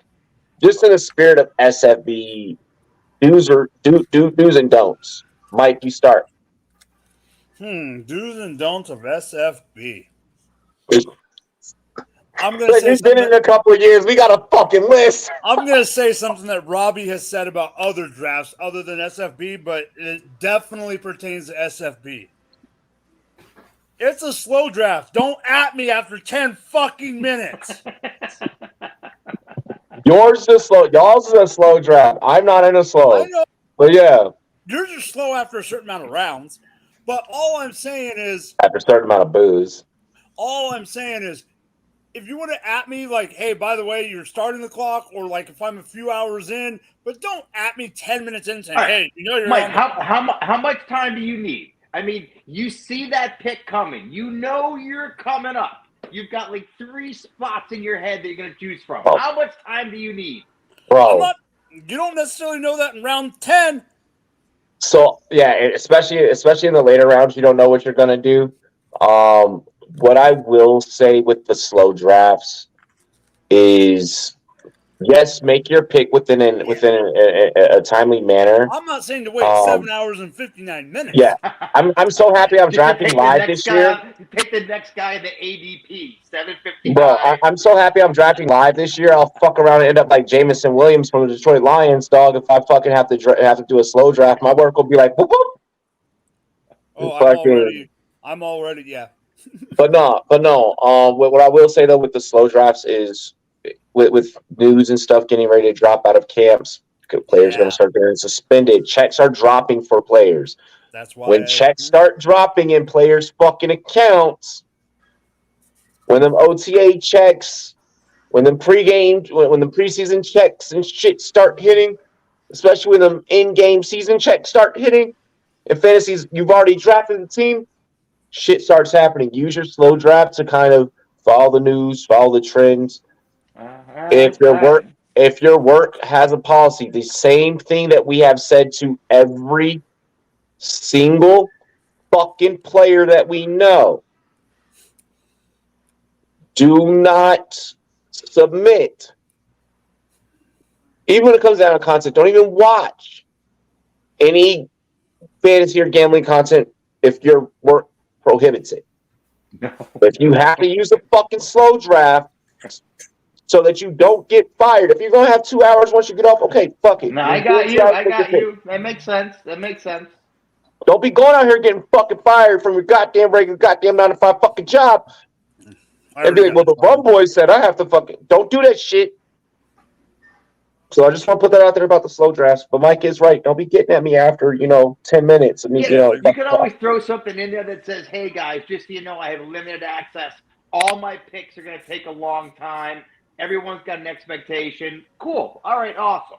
Bro, my first year, I had one dude from Lithuania, one dude from fucking London, a dude from fucking Germany. My first year was intense. Jeff, SFB do's and don'ts.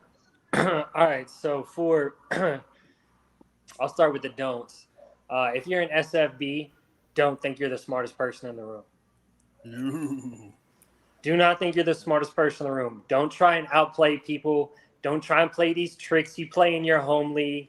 Don't try and bait people into being like, oh, if I take this guy, I can start the run on X position and I'm be able to come back. Good call, Jeff. Don't pull that. And then the do, have a queue. You should have 3 players in your mind, 3 picks before your pick comes up that you know who you're going to pick. And now, sure, the draft board may not fall your way. You may have these 3 players in mind and maybe all 3 of them go. But you don't want to be sitting there with a room full of people who are a lot smarter than you, more often than not, staring at your pick, looking at the clock, being like, I've got 2 minutes and I don't have a player in mind. Oh, yeah. Yeah, like, no. I don't know what I'm doing. Yep. Jeff is right about that. If you start seeing the 3-player queue that you have set in your mind starting to go, with the first one goes, okay, you need to replace that with another player. Second one goes, you need to be rotating, and you need to be thinking. You need to be quick on your feet. Especially if you are in a live draft environment. I'll say this about live draft environments. I'll say this about environments with industry professionals, period. Yes, we are professionals. For many of us, this is part-time for us aside from our regular full-time jobs.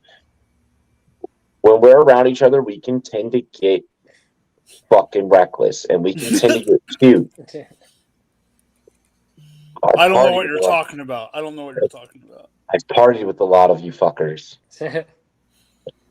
Big network, little network. It's the other way around. I had to hang out. I had a party with you. Well, yeah. Especially if you are brand new to SFB, or if this is your first year or whatever the case may be, don't get cute. Stick to your script. Do you? That is more times than not going to get you across the finish line and going to get you to beat. If you're in the league with fucking Marcus Grant, definitely beat Marcus because that's my big brother. That's my mentor. So definitely beat him on behalf of me. Because somebody will do it. Somebody will be cute on purpose because they know some people are even like a little lost. Exactly. Like if you're in a league, it'll be like round 4 and they're going to go ahead and they're going to draft like their second quarterback and everyone's going to start freaking out. Don't let names intimidate you. Like if you're in the league with fucking Matthew Berry, I don't give a fuck if it's Matthew Berry. You still play your game. You stick to your script. Don't try and think about what Matty B's doing. Because what Matty B's doing may not even work for Matty B come here early July. Play your game. Stick to your take. Stick to the podcast that you listen to. Know your shit. Trust your fucking process. Unless you start getting drunk, well, then trust the drunkenness. There'll be me and you there. So me and you, we'll keep each other on our toes. Oh no, I'm gonna be fucked up. No, I'm gonna. I got 2 words for someone that has hung out with him for hours at a time. Good luck. Yeah, and with the people that I'm drafting against, like one, we're doing it for charity, so there's that. But like with the people that I'm drafting against, like there's that degree of competitiveness, but like we're all like a lot of us Some of them were the same ones that I was there with him, so I already know. A lot of us, we're just happy to fucking see each other, and like we're gonna have fun on Sunday. It's gonna be great. I'm buying tacos, by the way. Yes, we do hunt sharks. This channel is known for taking down a lot of sharks. Adam Rank, I haven't forgotten. I caught that body. SC. All right, so I'm gonna say go down fighting with your guys. You know what I mean? You have guys that you believe in, only so many of them. If you draft them 1 round early or a round and a half early, who cares to me? Go down fighting with the guys that you believe in and that you want on your team. I would get one shot, one opportunity to seize everything you ever wanted. Exactly. Okay, so who got the mom spaghetti? Mom spaghetti. Yeah, it was something, it's actually something I learned from the Fives chat room, we're in, is that you only have so many roster spots. And you haven't seen 8 Mile? And yes, of course I've seen 8 Mile. But you only have so many roster spots. So if you're gonna go late tight end and know you're gonna get 3 tight ends and you're gonna need 2 kickers, grab the guys you want. Don't let someone else snipe you. That's my biggest thing. Yeah. I actually, it's funny that you said that, Jeff, because I actually did post that on Threads. It was a meme, and I did it from a comedic standpoint. But with the same conviction of which you speak. It was a picture of Future looking himself in the mirror. Jeff, you know which post I'm talking about. And I was like, and it was like the caption. The original caption was, "I'm not the problem; they're the problem." And then my caption of that post and and if you know where that meme comes from, like you're able to connect the dots of what my caption was. And I was like, when someone cites me in my SFB live draft, I'm not the problem. They're the problem. They're the problem. Yeah. Hey, you outsmarted me. It is what it is. If you get sniped, don't don't show emotion. I get it. I get if you're yeah. Don't like if it's especially if it's your first time. Like if you've been playing like a certain group of guys, like a certain group of guys and gals that you've been playing with for a while. Okay, like let emotions like these motherfuckers but still be on your toes. If you're really coming into this is your first year, you're brand new, or even if this is your second, third year, you're still filling out and testing the waters. Really, really maintain that poker face. If you want to really avoid getting sniped, this is the one format where reaching is fucking okay. I agree. I'd rather go around early than around late. Late, exactly. You have two formats. You have two fucking fantasy football formats that 100 fucking percent. The whole, you're not following ADP or you're reaching, that bullshit goes out the window. It's when you play SFB, because you're getting one roster, no trades, you get a waiver wire, but that's it. And that is when you're playing in Best Ball Mania. When you're playing any best ball fucking tournament, actually, not even just Best Ball Mania. When you're playing any best ball format, then you need to be going, and when there's money online, you need to be going, you need to be getting your guys. Fuck ADP in those types of formats, okay? Straight up. I love that you said that, SC. Taco. Oh, wait. Do I get a don't do? Oh yeah, you get a don't. What's up? What's your don't? Mm-hmm. Don't end a run. Whatever you do, don't end a run. If there are 5 wide receivers going in a row and you do wide receiver, I don't care. Go in a different direction. Don't end a run, start a change in the way the draft is going. I like That's that. my other one. I like that. I see what you're saying. I see what you're saying. Here on this YouTube channel, we're notorious for starting tight end runs. Late tight end runs, we'll do that. The second you see me pull Jig off the board, yeah, you know it's about to fucking happen. You know it's about to just be a chain reaction, nothing but fucking yellow across the board. All right, Taco. Go Taco. Sorry, bud. No, yeah. So from one of the first only time I did it, one thing that was good for me is knowing the format and being active, because I had Tannehill and Lamar, and they both were hurt or bad that season. And my saving grace was I got guys like Nick Folk and Myers, who that season were fucking monsters, and I got them off the waiver wire, and they ended up being better than most guys, like final like 4, almost 5 roster guys, because these guys getting so many field goals and ended up boosting me to a 2nd seed in the division. And I see you on Threads, Mike. Getting to the playoffs. So it's one thing, be active and be alert. Know your settings, know your standings. I think there's a couple of changes they made this year. Mike was saying make sure you're aware of the changes and kind of get an idea of how that's going to change how you're drafting, because some of those ADPs I feel like are a little bit misleading, because the data, there's so much fucking data. Yeah, there's so much data. With this year, it does depend on whether you're playing on MFL or sleeper. Very similar to last year, actually. Yeah. So there is that. This year, you are able to track the live ADP with SFB Spike. I did retweet that. I'll get that link. Not from these two Jeffs. Our other homie Jeff, who's a part of the SFB team, and I'll get that out on Threads. I'll get that out on Snapchat. I'll get that out on Facebook. I'll get that out on Insta. Insta will let me post links to stories. Insta will let me post links to stories, not post or reels. And the other thing that you can do this year that you have never been able to do, if you go to the divisions page on sfb.com, yes, you can actually track any board. So if say Robbie's at work and he just wants to see how my draft's going, you could actually, instead of having to hit me up and go, hey, send me a picture of your draft, you can literally click that, go right find my to division, and the link is in there. Yeah, I will say that the user interface about SFB has gotten a lot easier. Shout out to Scott Fish, shout out to the whole team. everything that you guys have done behind the scenes.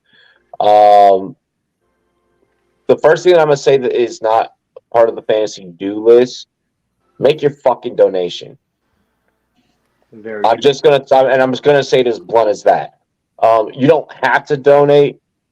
Donating helps. Getting your donation in early also helps, even though I got mine in today, but I made up for it significantly, so we're okay. Listen to you. Yeah, like it's okay,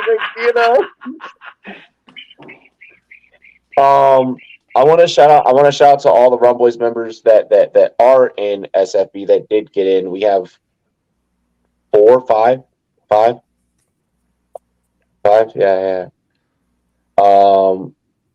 Yeah, like something like that. So I mean, big ups to all you guys, everyone that pulls strings behind the scenes and Am just I you're part of officially a that count. member? Yeah, Am you're I a part of that count. Yes, you are a part of that count. I'm part of that count. You are a part of that count.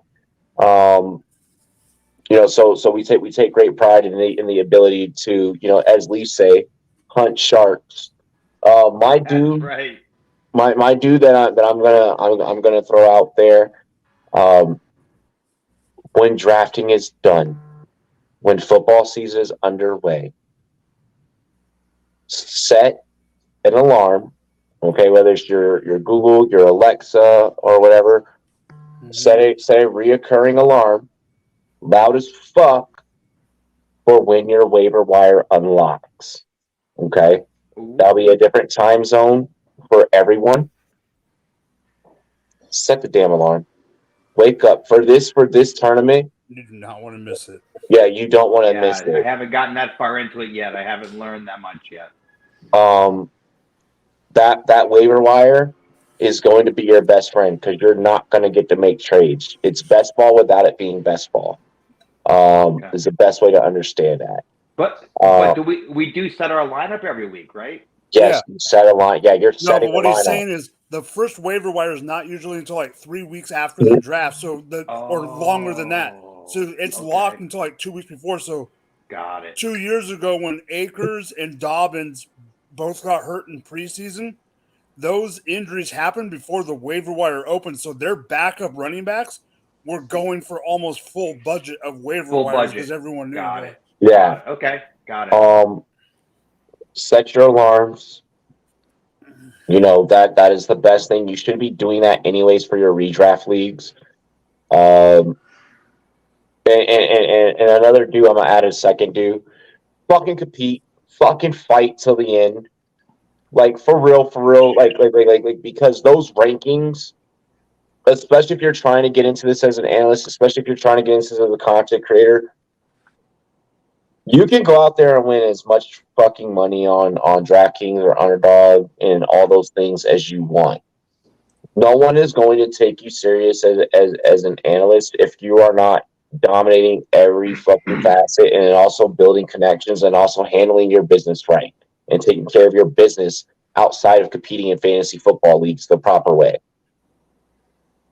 Do your best in SFB. The better that you do, people look at those fucking rankings. All the way from number 1, all the way down to 3,000, 4,000, whatever. Fight to the very fucking end. Because when don't give up. Yeah, no rolling over. And I'll add another one too. And this one, it should be self-explanatory, but maybe some people are new, we're still getting used to it. Do not trust ADP. Yeah, that's why I said ADP goes out the window. Yes. It's extremely volatile. It changes for every single league that you're in. If you're sitting there and you're looking at a player and this player is supposed to go 25th overall and you're, 27, that doesn't mean that's the right player. ADP changes constantly. You can do mocks on Sleeper every single day, and these ADPs are going to change every single day because of the way the drafts are being done. Yep. So when you are drafting, don't base draft on ADP. Now, if you want to be in the realm of ADP, I'm sitting 107. I want to get someone who usually is going between 105 and 109. All right, cool. That's a realm. That's all right, whatever. But if you're sitting at 107 and 103 drops into your lap on ADP, don't believe that. There's probably a reason why There's a you're at reason, 7 yeah. and 103 is sitting there. And There- everyone else in the room knows it, but you. Don't be that guy who only goes all in on ADP. Yep, definitely read the room. My don't is going to be one that I'm definitely going to drive home. Don't fucking message Scott. Don't fucking you go to your group chat leader first. Your group chat leader has a direct link to Scott. Or either go to your division chat leader. Go to your fucking chat leader if something goes right or something goes wrong.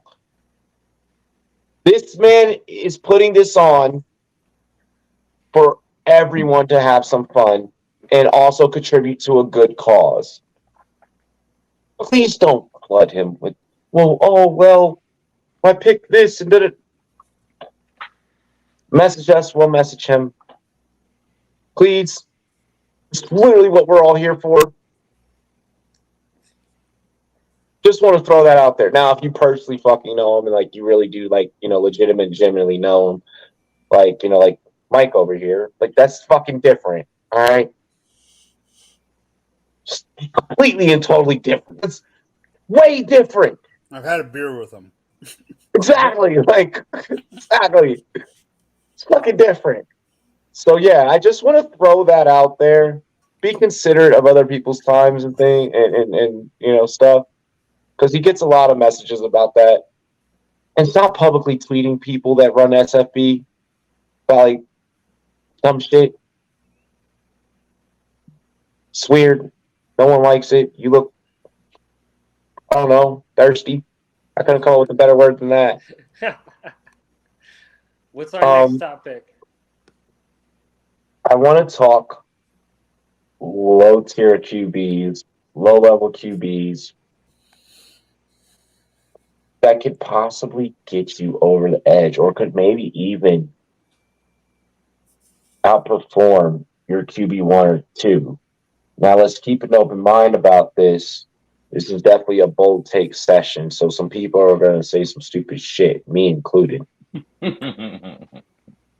This is your chance to find the stupidest thing that you could possibly probably say and just let it fly and there's no consequence. And ironically enough, we start with Taco. Let him start to get it off his chest. Daniel Jones. No, I'm kidding. Daniel Jones has earned some respect, so he can't be on this. Exactly what I was thinking. Let me see. See? Unprepared, Robbie. Well, I'm sorry. Robbie got me motivated. I just donated to Fantasy Cares. So Yeah, you can't say shit to him. Sit in your fucking box, right? Sit in your motherfucking box. I got them to do something. I'm like, I didn't want to forget about it, so I just did that, and I already turned mine in. Mine was gone 2 weeks ago. Sorry. So repeat the question for me, please. Low-level QBs who could win your league. Low-level. Low-key, who I'm interested in. The rookies usually are the low-level guys that you're looking at. The kid out of Houston is making a lot of buzz. CJ Stroud? CJ Stroud. He's making a lot of buzz, low-key. I'm hearing a lot of good things out of him. They have a lot of young weapons over there. I think that whole, Houston Texans team is kind of a little bit of an unknown. I think we really want to start to see a little bit of them in preseason before we start to really start going after some guys. But if you're talking about low QBs that are starting to catch my eyes with some upside, this kid is definitely starting to do that. What I love about that take is that in big field, if you want to take that take, because we're still, as much as redraft and stuff is kicking off, with the SFB drafts. If you take this and you apply this exercise that we're doing with the low QBs to big field tournaments, where there's money on the line, your Chihuahuas, your puppies, your Pennsylvanias, you play a Dalmatian, so on and so forth. I think that this take is contrarian enough to where it'll fucking work. Like it can work. And then some of these things that everyone else is about to bring up, I like that one. The key to that is just figuring out how to stack it, or if there's enough conviction behind it to correlate it into a week 17 or even a week 15, 16 correlation. You're kind of asking yourself, can he be good enough for the Texans to compete, or him to even have to realistically play in those final games? And I think that's where that conundrum comes in. So I love that. I love that. Jeff. SC. Or sorry, yeah, Oh, SC. me? My fault. Yeah. No. All I've good. been drinking. I don't haven't. That's the whole point of this. Yeah. So I don't know if we're gonna call him as low enough, but I like Jordan Love. Okay, so Jordan Love with 2 on the show. Yeah. No, that's definitely low enough. Yeah, I mean, I think he's got a lot of weapons. He's got a lot of experience around him. He's got a couple young rookie tight ends. He seems to have the infrastructure there to really support him. And from what they're saying, he's stepping up into that. But me, I'm a Jordan Love guy. Same thing that I mentioned, kind of with tacos is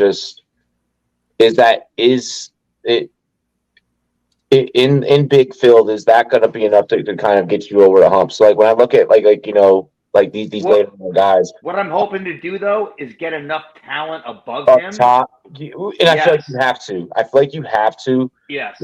Both in Stroud and Love situation. So obviously you're probably going to go like Josh Allen, Trevor Lawrence. And then you'll probably grab. And you'll focus on correlating those guys in week 16, 15, 17, type of manner. And then, maybe you do some mini stacks with those. Or if I've got any guts, I'm passing on the quarterbacks early. And I'm taking the high point positions other places and hoping that Love comes in on the backside and he's able to give me enough that if I stack the higher guys early. And then, then if you're able to do that, then you can grab like a Kirk Cousins, then maybe a Jordan Love, and then God knows who fucking else as a flyer, as like just a regular dart throw. Yeah, I don't mind that. That is definitely an exercise we'll have to run when we run our next Best Ball Mania draft, because we are chasing $3 million on this YouTube channel. Let's not forget. Big up to Underdog. Make sure you guys use promo code Rumboyz, Robbie. Jeff. So I got 2 because I'm split on them, and I'm split down the middle, and they're both in the same division, but I'm talking Young and I'm talking Carr. And Carr's gonna go late, and Carr's got the weapon. Sorry, buddy. I had it teed up. Hey, Carr's got the weapons. We know what Carr can do. You're gonna get Carr late. If everyone is healthy, you're talking about a Michael Thomas, a Chris Olave, a Rashid wide receiving core out there with a 9,000-foot tight end who can pretty much catch anything that he wants. Carr could easily put up 4,500 yards this year and 30 touchdowns, and you can get him in the 13th, 14th round. Like, you can get this guy late. And then Bryce. Now, was I a huge fan of Bryce coming out? No. And I think C.J. Stroud should have been 101? Yeah. But you know what the Panthers did? They put players around him. They are building something around this kid. Will his size be a problem? Maybe. But that offensive line is good enough, and they're going to have to throw the ball. They're going to have to throw the ball and move this ball around. So I think both of these guys, you can get them both pretty late, and, you can stack them with somebody else earlier. Like, if you take Josh Allen, like in the 2nd round, and you come all the way down and it's 13th round and you take Bryce, there are sometimes Bryce is going to win games by himself. He's going to have to do it. True. Yeah. Agreed. So those would be my low end QBs. I love that take. Bryce has all the veterans around him. I've been saying that. It's not necessarily about what we thought about Bryce prior to the landing spot. It's now that the landing spot and with those pieces in effect, they can go out there and fucking win some football games. And then your first one with Carr, I just feel like that's just so obvious. I love the ability of where I can stack him with just multiple different pieces, whether that be Johnson, whether that be Shaheed, whether that be Olave. A little Foster Moreau late. Exactly. Yeah. That Saints team could possibly be a skeleton key in terms of unlocking that $3 million underdog fantasy prize. Can't believe we're this close to training camp, and so many more moves in the NFL are still going to happen. Where do we think Hopkins goes? We've definitely discussed that one in I hope extensive so. care. We've definitely discussed that one in extensive care. Yeah. Well, Mike, what you got? Because I feel like I stole your pick, man. You did. Yeah. What you got, Mike? You did, but I had a couple lined up. He was number Well, one. which pick did I steal from you? Carr, hands down. Oh, okay. Hands down. Here's the thing. I am going a little bit different direction, partly because of what I've been concentrating on for the past 3 weeks of my life, mocking for 3 hours almost every other damn night. Freaking Gator. And that's SFB. Going for two. So it's not that I am talking about SFB. I am talking Superflex in general. This could be not just, I want to bring that up that I'm not talking just SFB formats. With Superflex, this guy is lower than low, but he's going to get up high enough to help you in your quarterback 2 spot, not your quarterback 1. He is from a division that has already been brought up. Robbie said right before we brought up this topic, there's going to be some bold takes. And I wasn't thinking this a week and a half ago, 2 weeks ago. The more I've been mocking, give me Desmond fucking Ritter. Okay, I haven't seen Ritter climb up. Ritter's got the weapons. Ritter's got the weapons. My only question is the rushing ability there for him? Like, I mean, it is, but with the weapons that are there, I get that. Is it going to be able to? 29 right now, he could easily move up to like 20, 19, 20 and help you in Superflex. This is not a one quarterback play. I mean, yeah. Oh no. No, I like that call, especially in Superflex. If it's a guy that ends up, you draft him as your QB3, and at that point you're done with drafting QBs. You're just hoping, hey, if something happens to QB1 or QB2, this guy's sufficient enough to be able to step in. This is fucking NFL. We don't know what's going to happen. I'll go with Mike, and you know what? I'm gonna go ahead and I'll throw out a bold take. If you take Drake London and you take Kyle Pitts, you better draft Desmond Ritter. I feel like if you're gonna do the Ritter thing, you have to triple stack. Like even if you go Bijan early, and then somehow Pitts or London end up on your team, you need to be doing that. Like at a certain point, you kind of have to psycho convince yourself that you're going in all in on Atlanta. Especially in big field. Who's your pick? Which is well worth a risk every now and then. I mean, yeah. Why not? Oh yeah. Better than Baker. For me, fuck. It's obvious. It's so obvious. I've been tweeting it. I swear to God, if you say Sam Howell, I swear it's so to God. Sam Howell. It's so damn it, dude. It is. so fucking Sam Howell. I could have told Jersey. Jeff, I could have told you it was Sam Howell 6 weeks ago. It's Put the shirt on. Come on, let's go. Put the shirt on. Oh, I'm rocking the Sam Howell jersey on or not. I don't have the Howell yet, but I'm rocking my McLaurin jersey on Sunday. But like just the way that you're able to stack this team. Like if you can't, you can't be high on Dotson, you can't be high on McLaurin. I shout out to the homie Coop, and his take today with the whole Logan Thomas thing. Come on, whoa, wait, where'd you hear that first? Yeah, you did, yeah, you did bring it up. I did. I brought this last week. I brought the Logan Thomas take. This is because we knew that this was going to happen with this offense. The deeper that we got, that we're starting to get closer and closer to the season. reports start coming out a little bit more clearer, things that were hype 3 weeks ago aren't hype anymore, but things that like you start looking for consistency. Everyone's bought the fuck in. Like this one is weird. This one's weird. I've never actually been more excited for a quarterback for Washington, but then also I've never been more excited for the most unexpected thing that could also be profitable. Like if you were hot on the .com era, like back like the early days, and then like when that shit hit, and you're like, oh shit, I was right. While everyone else is like, fuck that, newspaper's always going to be a business. I feel like it's that exact same emotions where it's like, yo, like this dude could creep up and could be like this. You could be looking at a potential top 12. And if you go QB, and then this is your late third, and then you stack them up as well. Fuck. Trash. Okay, Hey. another one that to me is going way too late, and I want to make sure no one brought him up. If you He's not fucking like- think back down. He's not like 24, 25, anything like that.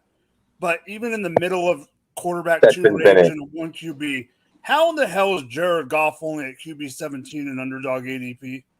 I was gonna say Jared Goff, Great- bro. Goff great- is great and call, Mike. that's because nobody trusts Goff. You know, Jameson's out for a little while. Like, what is going on with that receiving core? There was all the issues with the gambling. DeAndre Swift's gone. Like, you're just talking. Essentially, first step one, people hate Jared Goff because he's Jared Goff. They hated Jared Goff. People just hate Jared Goff when he got drafted. Just period. Oh, I'm they've from always hated Jared California. Goff. I know.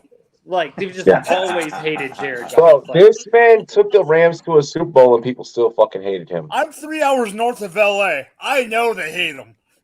Like, everyone they hate Goff because they want to hate Goff. And, you know, it's just like Derek Carr, like we talked about last week. People hate Derek Carr because they want to hate Derek Carr. There's no reason to hate on Derek Carr. Like, does he have the best arm? No. Is he fastest guy? No. Is he smart? Is he the smartest guy? No. But to hate the guy gets, and to hate the Jared Goff. First of all, Jared Goff put up some pretty stupid numbers last year in that Lions offense. He's good at football. He's good at football, actually. Like, Jared Goff can play football, like, you know, but, you know, it's hard to call him like a late round guy. Like, I know he's going late, but I think it's just mainly because of the whole Jameson Williams thing and, like, you know, kind of what's going on. But I think as August comes closer, I think we see Jared Goff closer more. I am willing. 8, 9, 10. I'll draft Jared Goff. If I end up with Amon, I'll put it this way: if I'm drafting Amon, I'm drafting Goff. If like you can predict it right now, if I have Amon on my team, I'm doing it. The only reason I'm in Scott Fishbowl this year was I drafted in the satellite Kelsey, Amon St. Brown, and Goff. There you go. And those 3 guys won me my satellite. Flat out. There you go. By the way, if anyone's not in a SFB tournament, you can join Matthew Berry's SFB satellite and play against Matty B. Just saying. 1,000. Yeah, for a cool $1,000. Or you can play for $5 in the satellite deals, which is how I got in. So the satellites are awesome. Yep. Underdog, $5.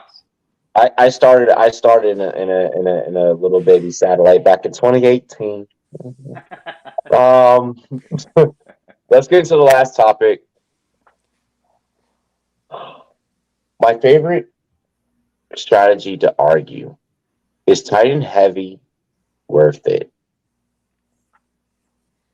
Well, define tight end heavy. So like bully tight end, like are you talking tight end heavy? Like you're going tight end round 2, or are you talking? No, he's talking like two of the top 10 tight ends. Like it's all about the scoring. It is all about the scoring. It is all about the scoring. Scoring dependent. That's the problem. hold on. Even with scoring that favors tight ends, when people fucking are like back in of the 12, no one in the first 11 took a fucking tight end, and they're like, I'm gonna take Kelsey, Kittle, and Andrews. And I'm like, the fuck are you doing? You have no room for points anywhere else now. Is bully tight end worth it? I would say no. If you don't get Kelsey, like Andrews, There's you don't really know if you don't get Kelsey, there's no such thing as bully tight end. That's a great point right there, Jeff. Like, I mean, you don't know what's going to happen with Andrews. You don't really know what's going to happen with Goddard. You don't really know what's going to happen with Kittle. So if you don't go out there and you don't pull Kelsey, which you're going to have to take Kelsey early, sorry about your luck. You have to do it. If you don't do it, then I would, wait. Let some of these other guys like Okonkwo, let some of these other guys fall down to you. I mean, there's so many other. I mean, Hawkinson. You could probably get Hawkinson in the 9th round, and Hawkinson's probably going to do pretty damn well. Like, you're talking about tight ends who are going to finish in the top, 10 of tight ends, who are going to go between rounds maybe 8 and 14. Mike, what were you going to say? It all depends on the scoring format. But the thing is, like this year, I am either one of two things. I am making sure that I have one of the top 4, and I'll back it up if I want to. If I don't have one of the top 4, I am definitely not even going 7-9 or 6-10. I am just going to wait and get someone late. The only way that I'm willing to double up is if it's a front end 4 with a back end 6. I like that. And obviously, you're talking to SFB with those numbers, right? Yeah. Well, even I'm just saying, you can go SFB even just in general, or tight end premium. Like, if you can end up with, let's say Kelsey or Andrews, one of those two, and then back it up with, say, Fry or something like that, I'd be okay. But if I'm not getting someone up to Goddard, I'm not going to take Fry and Schultz or Fry and. Okay, Well, so it's either for you is what it sounds like. It's either balanced tight end. You're either grabbing one of the top 4, and you're balancing out throughout the rest of the draft. So you'll probably grab one big boy. You'll probably grab like a Kelsey. Then you'll wait. You'll grab a Fry, and then maybe later on you take a flyer like Conklin. Yeah, but if I don't take Kelsey in no order, if I don't take Kelsey, Hawk, Kittle, Andrews, or Goddard, I'm waiting for Conklin, Njoku, or someone like that to be my one. Well, I think this year, and it's something we kind of talked about last show, I think this year coming in to fantasy football, you have to realize there's 32 teams in the NFL. Half of these teams are running 2 tight ends. Yep. We are now seeing teams running 2 tight ends. So you can't trust a lot of these tight ends. Like, look at Minnesota right now. They've got, they've got 2 tight ends. Cincinnati's got 2 tight ends. LA's got 2 tight ends. The Jets have 14 tight ends. You're missing one. There's got to be one other one on the roster. Well, and if you look at last year, so many guys were hurt. You know what I mean? So Kelsey was this, 2.5 times every other tight end. But if you you probably won't have that same Andrews, Waller, Goddard. Well, even Andrews has Likely behind him. There's so many things that went on last year to make Kelsey so crazy that I like the other tight ends. I agree with you there with you there, SC. Taco, close out on this one. Yeah, man. You don't watch film. I'm not. Taco, just get it from the heart, brother. Get it from the heart. Listen, man.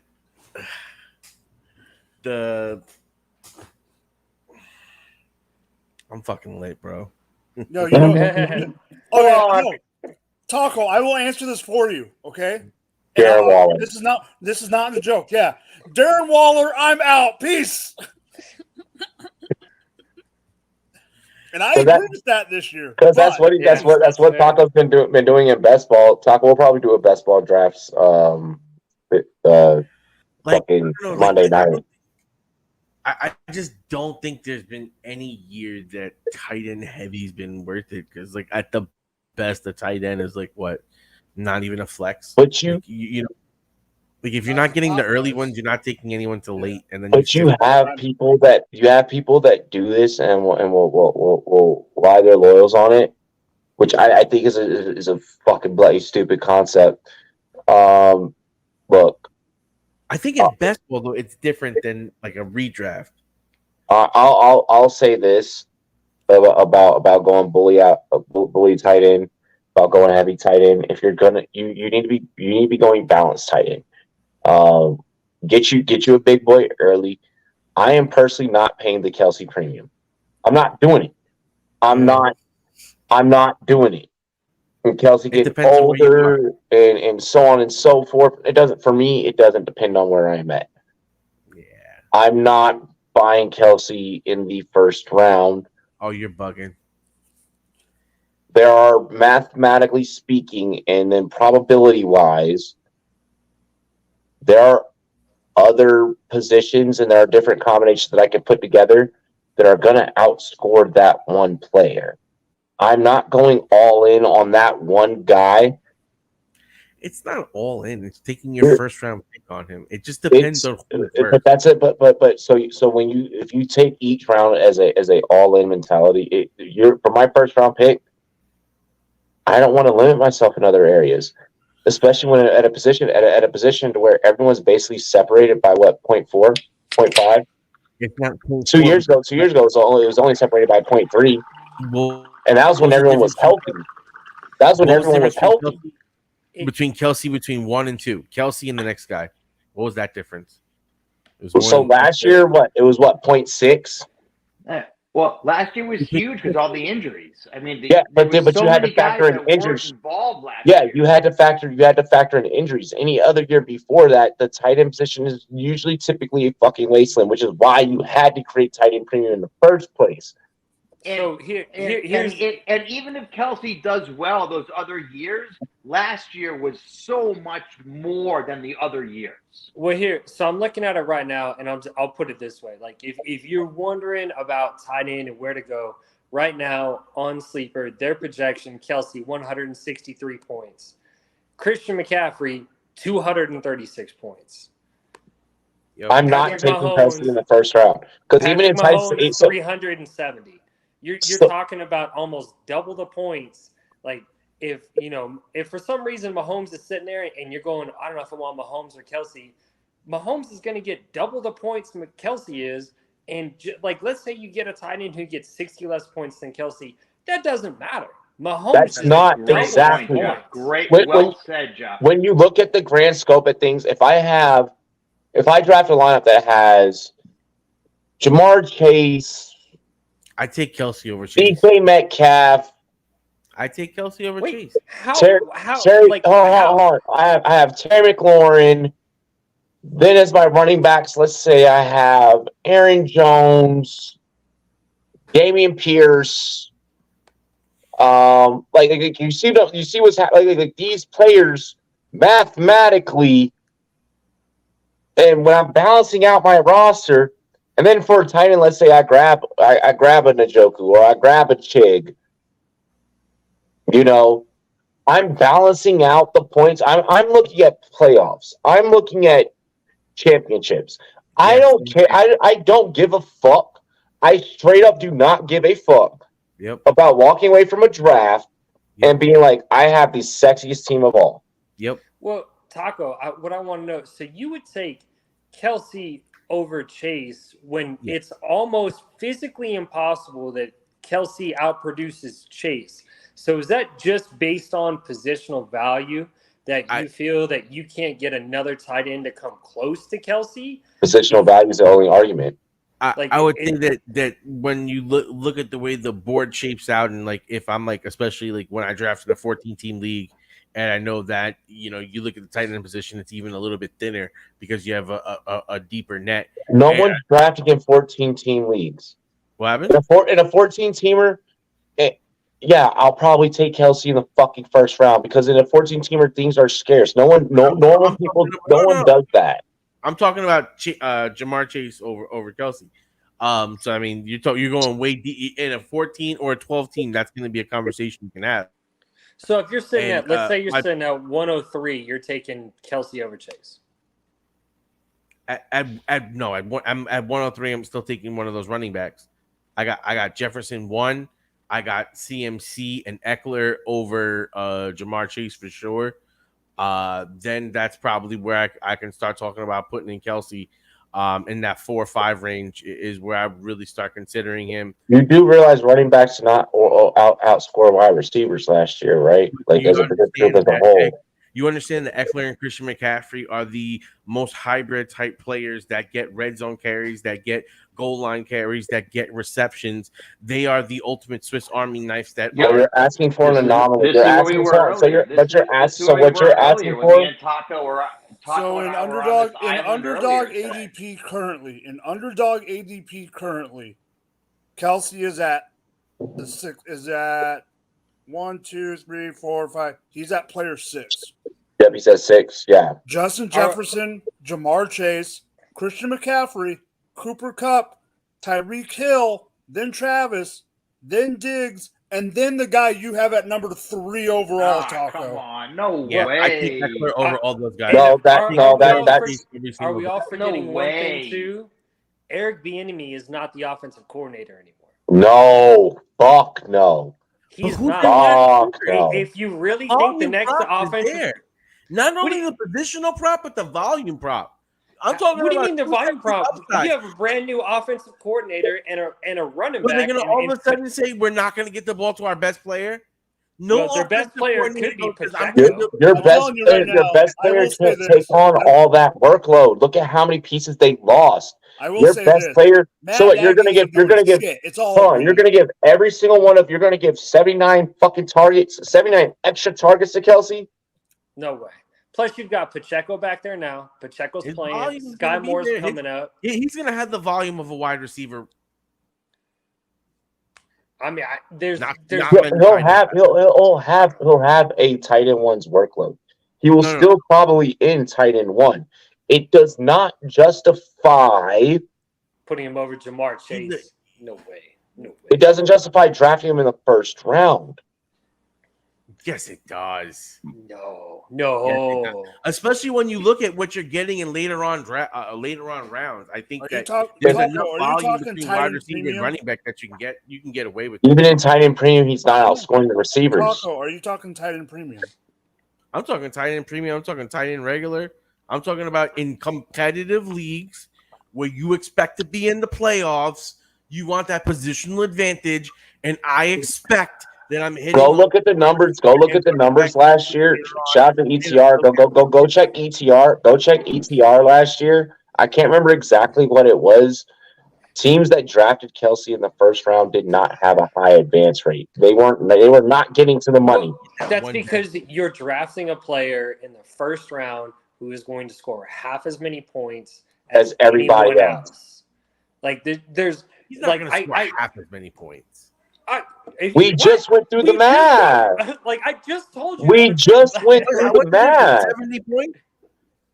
Like we just did, man. Travis Kelce will probably be the highest scoring tight end. You're right. But if I don't take Kelce and I take let's say, Dallas Goedert, and Goddard gets 70 less points, but the guy I took in the spot where I could have taken Kelce scores 120 more points than Kelce does, there's no way you lose that situation. No, you don't. You can't. You fucking mathematically, you can't. But what you're talking about is also now in my lineup, instead of having a guy that you're talking about a tight end, if I hit on that positional player that becomes a breakout star, then all of a sudden I'm. But you lose mathematically in the long run because you are short.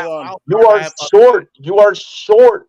Those extra points. In my dynasty, Taco's playing Moneyball. Jeff, hold on. In my dynasty league, that is one quarterback, no PPR, standard league. He was the 15th flex player scoring. Yeah, you left a lot. That's leaving. I'm bringing that up. You're leaving a lot of fucking points on the board. And I get what Taco's doing. Taco's playing Moneyball right now. Taco's like, I'm going to go out and I'm going to go get the best player at this position so I don't have to try and do everything else. But now you have to piece together a roster that, no offense, you fucked up because you went and picked a tight end 5th overall. And now guess what? The top 10 running backs are gone. Probably top 3 quarterbacks are gone. Probably top 5 wide receivers are gone. Now you're going to have to play and put together just to make sure that you wanted to have a tight end when last year, I can guarantee you, anyone who won a title in their league last year probably didn't have Kelsey. They probably had another wide receiver on. I had 3 different wide receivers last year, and one of them was Waller. Like, I mean, there's a lot of ways you can do it, but there's just no way I can ever wrap my head around taking Travis Kelsey in the first round. I don't care if it's 10 team, 12 team, 14 team. To me, it doesn't, because the points aren't there. That you're going to get so many more points with any other player, and you can come around, and with the way this league uses tight ends, you can draft, a couple tight ends and flip them in and out each week, and they're all going to get you 6 to 14 points. Same fucking outcome. So you've got to play around with it. But I mean, saying that, if I'm sitting at Jamar Chase or Travis Kelsey, there's no way. Like, I would probably go to prison if I picked Kelsey over Jamar Chase.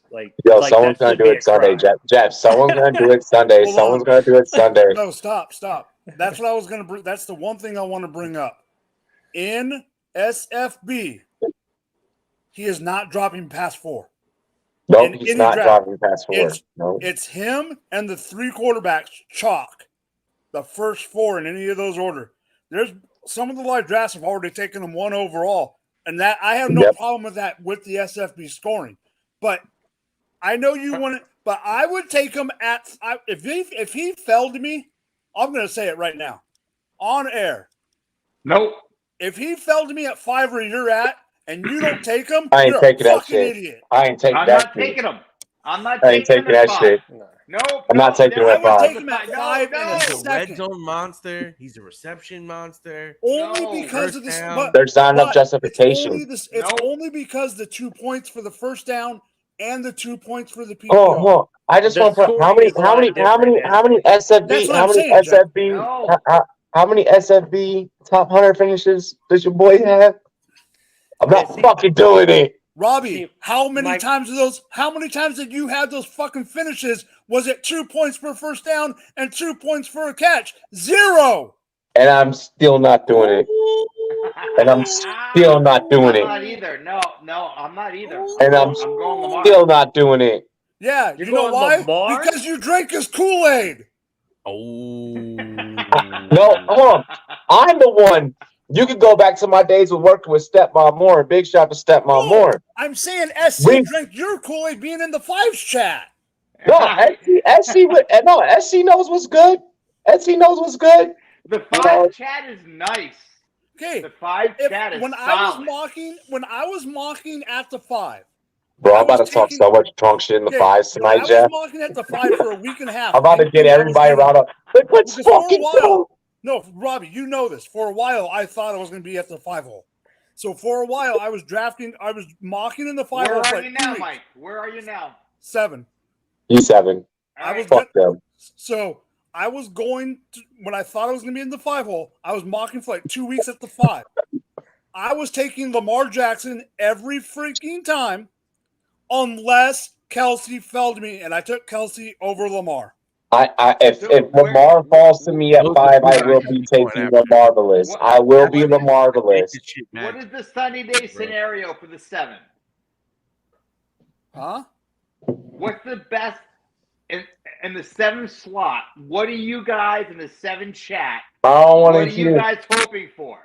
Blah blah blah blah blah blah blah blah blah blah blah. No, you're behind me. I don't care. No, I don't care about. Hold on.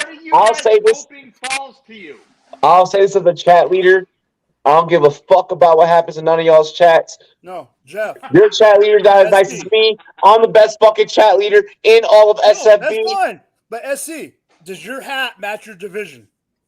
Yes. So I cannot give you information. Oh no! Wow, Mike, that's interesting. Let's go. There's do you know in now. my division? See, now's the part where like everyone is just shooting at each other. I'm not saying it. Just look at the 7-hole. Wow. Fuck the sevens. I'm doing it right now. Right now. Fuck the sevens. It's all about the fives. I don't care about anything that y'all doing, bro. I don't care about shit that I'll y'all just say doing. this. For myself, I have had it happen where Lamar has fallen to 7 and he ain't. I have seen past Lamar me, fall to and 7. he's not getting past me. Yup. You said Robbie's about to throw haymakers. Oh, I will. Let's go ahead. Let's get out of here. Anything that anyone wants to shout out before we get out of here? All right, so I got Ryan Hallam at my 7. Before you do that, Robbie, we're not gonna do any UFC. Wait, hold on. I touched on it earlier a little bit. Yeah, we touched on it at the beginning. Huh? Sorry. It's Ryan. What were you saying, Jeff? Guys. What were you saying, bro? No, he's good. All right, I'm good. Give me the cue. Hold on. My computer. You're good, Jeff. Anything you want to shout out before we get off air? Trust in Drake London. Ooh. I'm starting to warm up to Drake London a little bit. Jeff, he broke my heart, so it's fine. SC. Okay. No. Now, Mike, you got me scrambling now. So I'm trying to figure out what's going on. So I'm not. Robbie, it worked. I'm not going to sleep well tonight. I just want you to know, Mike, I've now lost my shit. So I want you to take. Yeah, you gotta play Ryan. Like, that's gonna be interesting. I'm excited to see how that unfolds. Wait. Who's in my group? Isn't it Ryan Hallam? Yeah. Yes. Yeah, that's what I'm saying. All right. Yeah. I'm excited to see. I'm excited to see how that unfolds. At the 7th spot. Okay. Yeah. All right. Yep. So it sounds like you got a fellow shark in there. Make sure you just go in there. You go in there sharp. SC. All right. So you guys have totally ruined me tonight. So thank you. You're welcome. My total apologies for being Robbie, the most flustered person you have ever seen on this right now, because I'm tripping right now. So thank you. No, you're good, bro. You're good. This is what SFB is all about: is putting people with the sharks and allowing y'all to swim in the water. I'm just glad he's behind me and not in front of you. I'm gonna keep track of him. I'm now gonna. We're gonna have to talk offline, Robbie, so I learn who this is. I'll give you just the only inside scoop, and I'll say it publicly because it's the same thing I say privately. He's a damn good player. Yep. Just play your game and just be on your shit. Like, and don't obviously make friends with him, but like don't show emotion. Like if you get sniped, just don't show emotion. Just hold on, bro. Awesome. I love it. Oh my God. This whole Scott Fishbowl has been so awesome. I got to hang out with you guys. I get to interact with them. Just being here with you guys has made this all so worth it. So thank you guys for letting me be part of it. Hell yeah, man. When you get in that division chat, tell them boys we said what's up. Tell them much love from the Rumboyz. Taco. Wake up, Taco. What you guys said? Outro. I couldn't hear you. You lagged out, went in the Matrix. But nah, I'm good, y'all. Everything's popping. I'm ready for this UFC shit. It's gonna be fucking lit. Moreno is gonna fucking put in that work. I'm interested in see if Duplessis can actually fucking pull off an upset versus Whitaker. I think we're all pretty solid that Whitaker is gonna take him down, but fuck no. I really want Izzy versus Duplessis. I want to see him I want drag Izzy his versus carcass Duplessis. across South Africa. I want Izzy versus Duplessis. That's why I can't go for Whitaker. I'm so tired of seeing Izzy versus Whitaker. I'm done with that.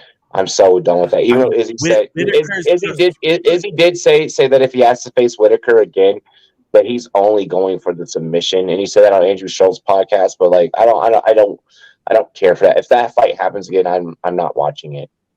Straight up. If it's Izzy Whitaker, if it's Izzy Whitaker like 4 or 3 or whatever the fuck, I'm passing out early that night. No, I'm still peeping that. It's Izzy, man, and Whitaker's not bad. Whitaker keeps getting better, but it's kind of like Volkanovski and Holloway. After a while, it's just gonna get like, yeah, exactly. It loses its luster. It loses its luster. It loses luster. It's like Colby and Usman. Like, look at how many times fucking Fury fought Wilder. That shit started to get whack after a while. Nobody's watching. Nobody gives a shit about that anymore. Exactly. Really they could be like yeah. Fury Wilder at 17. Everyone's gonna be like, don't care. It's like done with it. No, yeah, that's what I'm saying about. And Izzy said the same thing in the podcast. He was like, I don't want Whitaker to win. He's like, there's no point. It's not gonna. He knew that it wasn't gonna sell, which means he's already spoken to a brokering agent that's told him like, you're fucked if this happens. Just so you know. Oh wait, Robbie, one second. Just I want one from each one of you. Like what? Each one of you, real quick, because something just popped into my head. Because I'm sitting at Sleeper. If you're doing redraft, 10-team league, are you taking Bijan in the top 5? No. Is this single QB? Single QB. No. Am I the 5? It wasn't the question.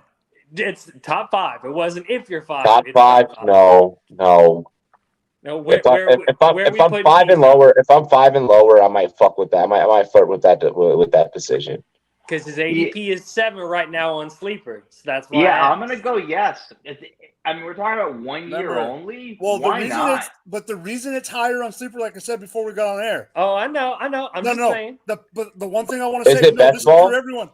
No, but this is he's just doing a Sleeper mock. But the problem with Sleeper, the other thing that happens with Sleeper is because people are thinking dynasty startups, the rookies get freaking bumped up in those drafts. Yeah. If it was not a mock and if it was best ball, I would say top 5, yes, just because you're only getting one shot only. But with it not being best ball, with it being a mock, it's 5 and down for me. It's like 8 to 10. Yeah, 8 to 10 is safe.